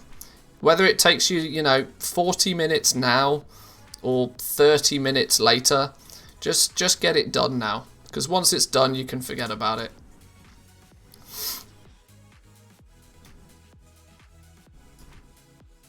Rip the band-aid off, per se. It's really not that gross. Just like, if you close your eyes, just consider it like, you know, pre-Bastion quests. Maybe don't call it more intro quests. Maybe we'll just call it pre-Bastion quests. You know, soften the blow a little bit. Just consider it, you know, another thing to do on the path to max level. It's a free level. Hey, it is good experience. It is actually relatively quick as well. And you're right, it is like basically a guaranteed level. 1 out of 60 done, right? Don't we sneaky in here for a second? Find Anduin when you lot catch up. There we go. Chop chop. If you do it with war mode and rested, it's a level and a half nearly. Well, that's true actually. I don't even think I've got war mode on. I haven't even got war mode on. I'm such a pleb.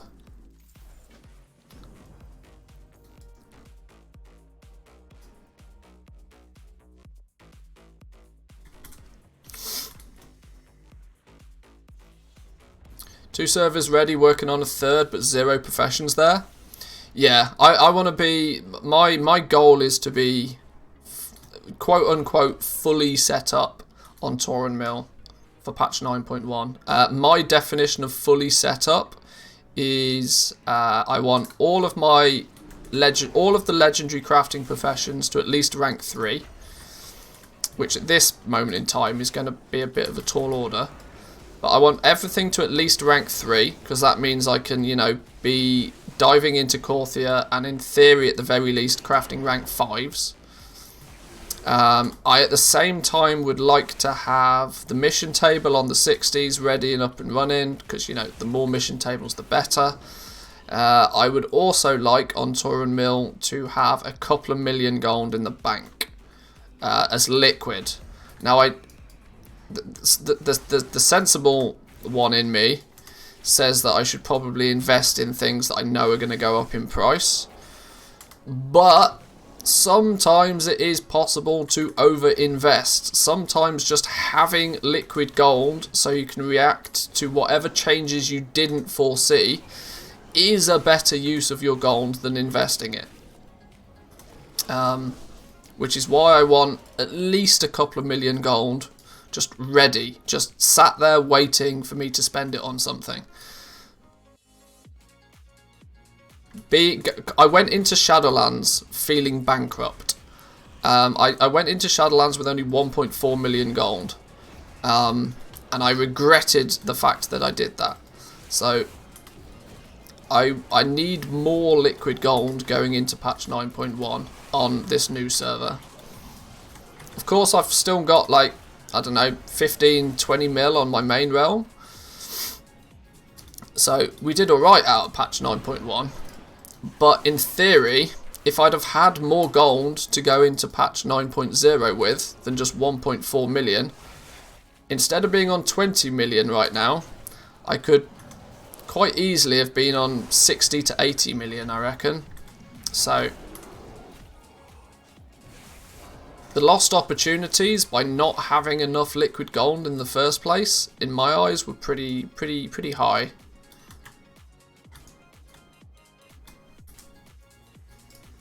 And I'm trying to not repeat the same mistake again.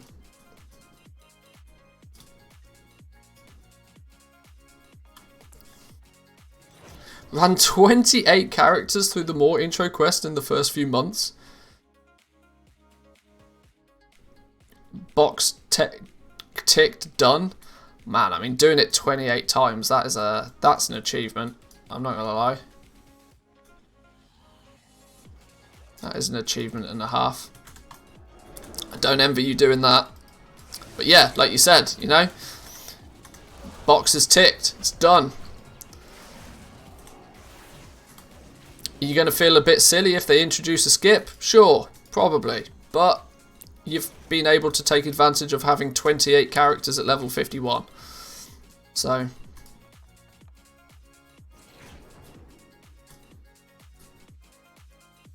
or obviously higher.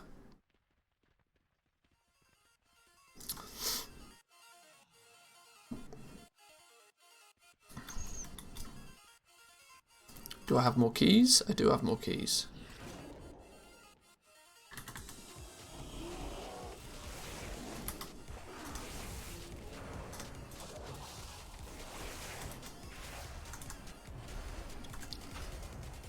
Level 60 toons, but all of them have nothing besides unlocking the legendaries. Hey, but I know the fact that PKB, what's it now? You play on like 5 servers relatively actively. So I can understand where the 16 characters come from and why they've not done much more than legendaries.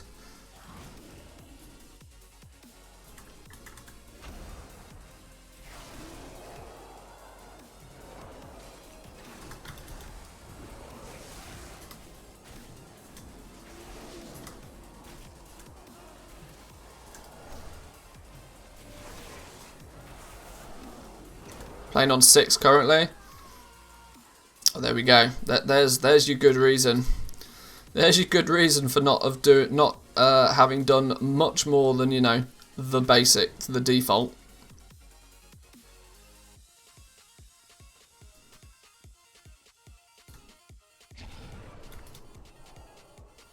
Honestly, I'm kind of frustrated with myself just how long it's taken to get set up on Turin Mill. But I guess I made a couple of I still think that I made a couple of schoolboy errors with Turin Mill. My biggest schoolboy error was the goals that I transferred over to Turin Mill. I dumped it into legendaries with leatherworking. That, whilst I knew was probably not a sensible thing to do, I was also hoping on being able to sell them quicker than I've actually been able to do. If I was to replicate the same thing again, which I absolutely will be doing on other servers, I would probably step in with a similar amount of gold, but I would not dump it all so very quickly into legendaries, because I've basically been chasing my tail a little bit for the last couple of weeks of just never having enough liquid gold to invest in things I want to invest in.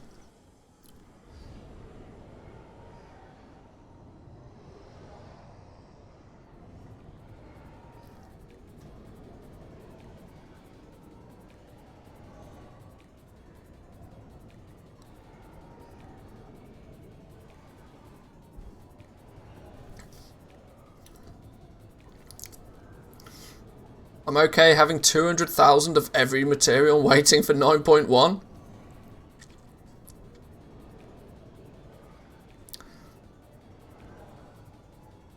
Around 80k of each enchanted one right now. Account's just full of stuff just waiting. All herbs. There were 3 characters jam-packed full of each herb. Well, that's one way to prepare. That's one way to prepare. You must have 50 million just of materials then. Here's to hoping that 50 million can turn into 150 million, if not more.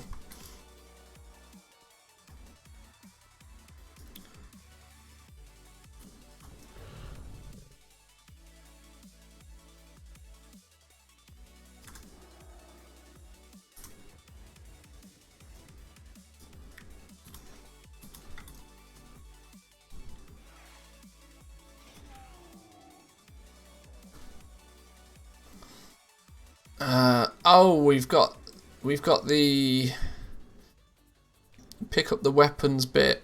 Okay, we're most of the way through this now. This didn't take as long as I thought it might. Ledger says currently 35 mil at current market price.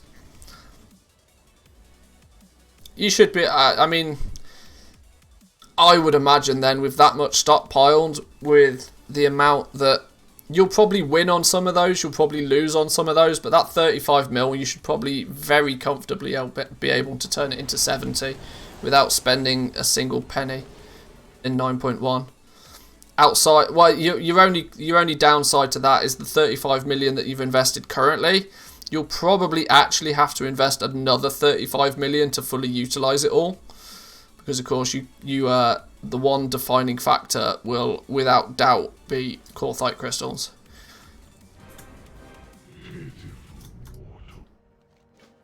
But if you end up spending 70 mil to make 150, that's not bad going, is it really? Let's be honest. I don't think there's many people that would complain with that.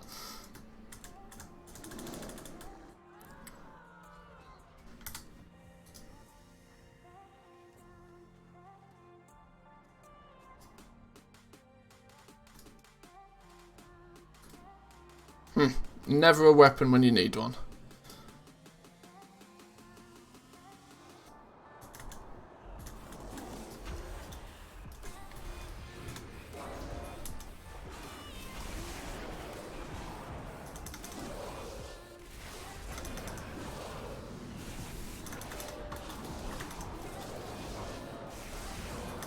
Oh, hang on, I need to remember that I'm actually seriously undergeared for this before I go and pull the entire zone and stand in AoE.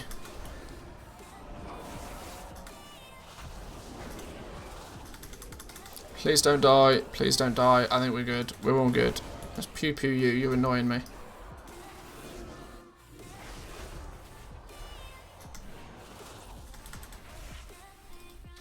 That was the plan, now sitting on about 12 million liquid gold just waiting for crystals. All of a sudden the gold started flowing, then stopped. Yeah, that tends to happen. Oh, did I still not get the... So I started spending to prep on herbs and mats while they were at a quarter of the price. Yeah. Yeah, sensible.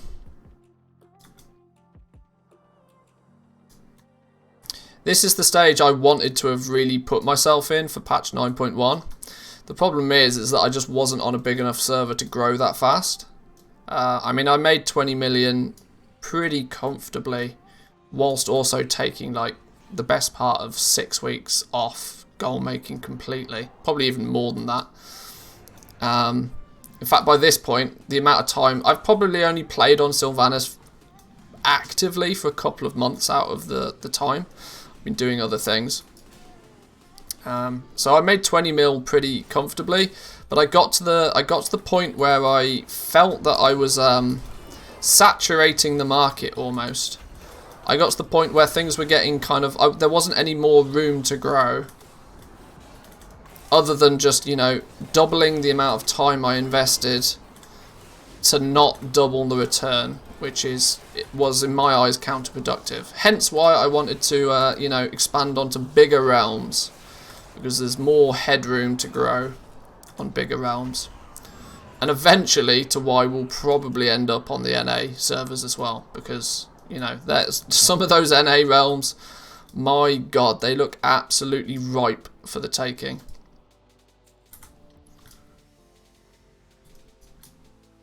I mean, if Hickons and Dirty Irby can be making like 200 million gold a patch, and they're only playing on, you know, a couple of servers, there's still some room out there.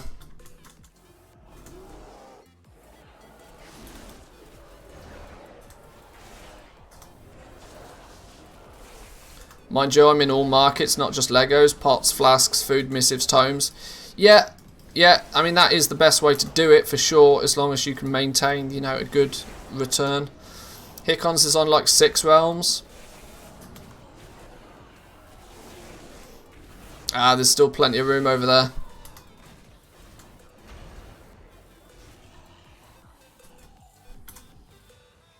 Hit my target of 2 tokens in 18 days on the NA. Kind of given up now.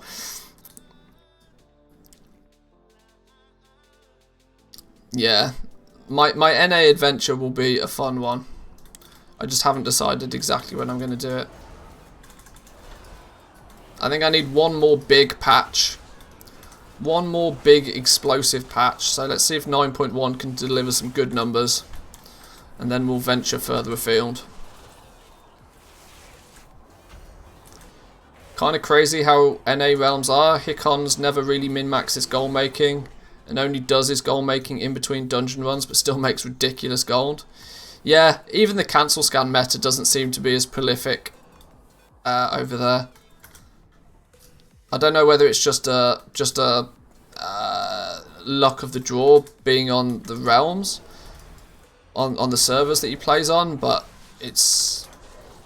I've seen this for a long time. I mean, even back in BFA when Hickons was not so much streaming but putting out his YouTube content, when he focused more so on his YouTube videos, he'd sit in his garrison, he'd like post things, come back 6 hours later and just everything had sold.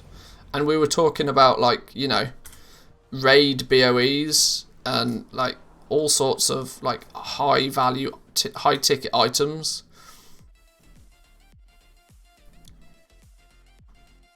It's like I said, I'm very aware there's the whole grass is greener on the other side situation probably, but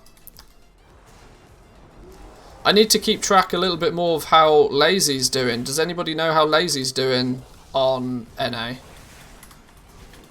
I know he's trying to do it by only playing there like an hour a day. He's trying to make like more of a, you know, more of a content thing out of it than a full-on go at it, but I'd be very interested to see just on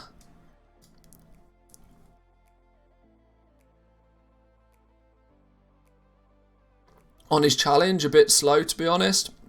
Like I said, I think it's because he's genuinely only dedicating like an hour a day to it, which on the premise that he only streams 5 days a week, he's only ever putting 5 hours of effort in a week to the NA realms. So arguably on that basis, progress is going to be very slow. I mean, at that pace, you spend the first 4 weeks just leveling, don't you? But he's hit 60, but only doing inscription for gold, really. Oh, okay. Well, at least hitting 60 is one thing.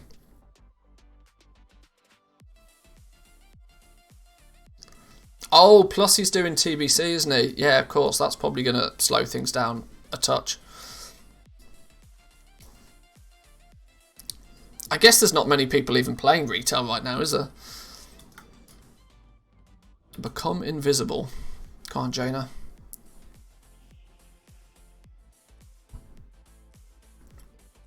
He's planning to go go for blacksmithing legendaries. I think blacksmithing or jewel crafting are the two better professions to start with. I think because there's a bit of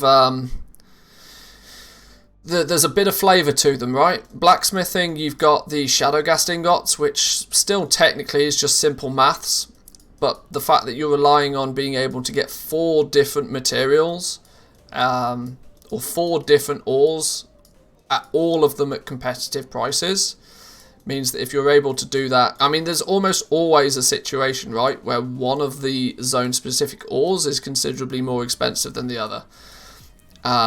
And it flip-flops between which ore is the expensive one as people, you know, reset the markets on them.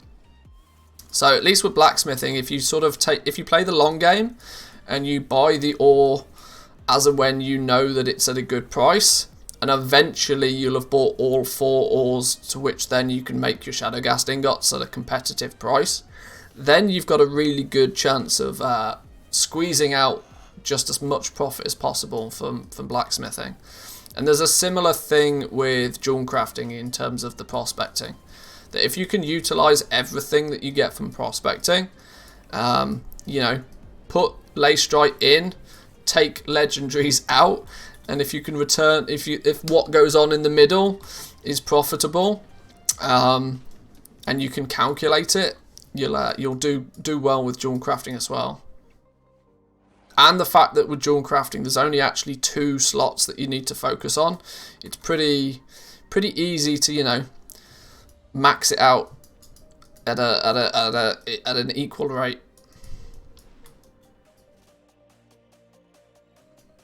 Tailoring, I think, is just too cheap to start with, and on the flip side, I think leatherworking is too expensive to start with, which is why I would probably say if anybody's going to get into legendaries from scratch, either blacksmithing or jewel crafting is probably the way to go.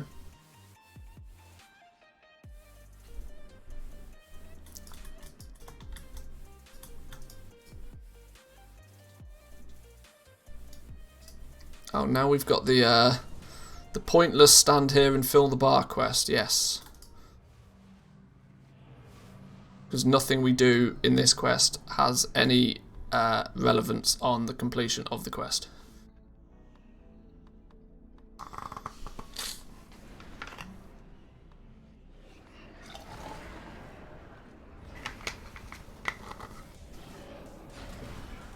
Standing in the thing is probably not smart though. Another good time to do a cancel scan. I think you're right.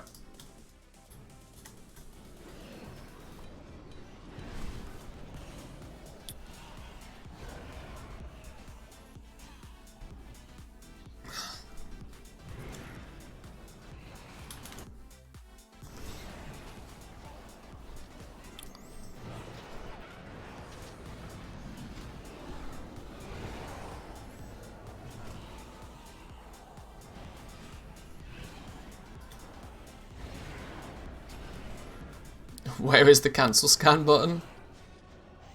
Can you imagine that if you had like account in account, sort of, you know, if I just had this little window down here, just had a bit, it would make a big macro cancel scan button here. I can just press the button and it would run a cancel scan on my other account. That would be cool.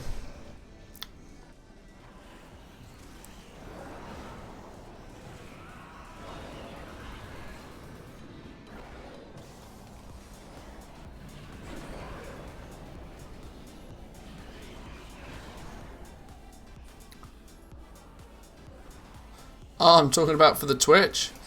Yeah, I'll make a cancel scan button emote.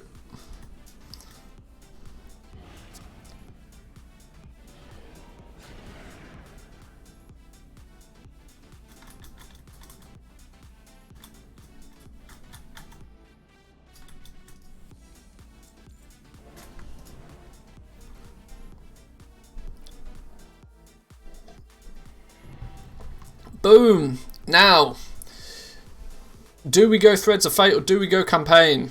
I think we go Threads of Fate, don't we? Simply because there is absolutely no way we're going to level this dude up to 60 anytime fast. So I think we go Threads of Fate. Gives us the ability to get our Covenant. Get some cheeky renown out of it as well.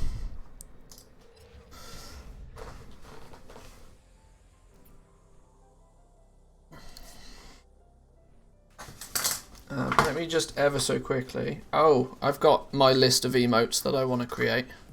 Okay. Right. Boom. Druid.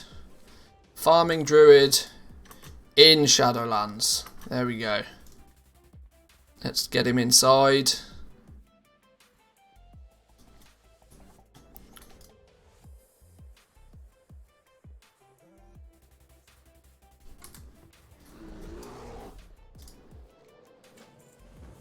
Choose your Covenant. Night Fae, because why the hell would you not? It's an important decision. I know. I know. Where are we going to go? We're going to go... of course we're going to go Ardenweld. Of course we're going to go Ardenweld. Right. And for now, we'll leave it there. Well, now we'll leave it there on that dude. He's in. He's in. He can do his farming. He can do his leveling. Temporarily, he might become our enchanter again. But it will allow us to... Because this dude currently has got jewel crafting. I haven't set up the new TSM groups 100% for jewel crafting. Nor has he started making jewel crafting Legos. And the reason he's not making jewel crafting Legos is because I don't have anybody to make shadow ghast ingots right now. So it's waiting on him also being a blacksmith. That might come tomorrow. We might work on that a little bit tomorrow. But boys and girls, I'm going to leave it there for today. Thank you all for joining today. We've got some good discussion on the go. We had a bit of an overview of Trade Skill Master 4.11. Got a good foundational look at how TSM 4.11 beta is panning out. The TLDR for those who missed it was that 4.11 is looking okay, but there is still a lot of work to do before it's launch ready. And yeah, still a lot. It's still work in progress, but it is definitely getting there. What day is it tomorrow? It's Wednesday tomorrow. It's reset day tomorrow. Oh, days. This week is going quickly. With reset day tomorrow, then we may switch up the schedule a little bit. There's a very, very good chance, because reset over in the NA is technically today. There's a very, very good chance we'll have a new PTR build to explore. And I'm going to be very interested to see if there's any significant changes to Corthite crystals after what I believe to be a reasonable amount of feedback that things are going to go mental if they're left the way that they are. So we may do a couple of things tomorrow. We may either continue to take over the world, e.g. Tor and Mill. We might also end up on the PTR a little bit tomorrow. But I will love you and leave you for today. Thank you everybody for joining. Please remember to at least hit the follow button if you're new around here before you leave. We'll be back again tomorrow. I'll take this opportunity very quickly just to plug the Discord. The Mantheus Coffee Club Discord is popping off recently. There's loads of conversation going on all day about various things, goal making. Plus, it's a really good place to get access to some of the free resources that I put out there. So my TSM groups, of which will be updated for TSM 4.11, slowly but surely. I will put, maybe I'll make, I will put a note to which professions are 4.1 ready. These will get updated shortly.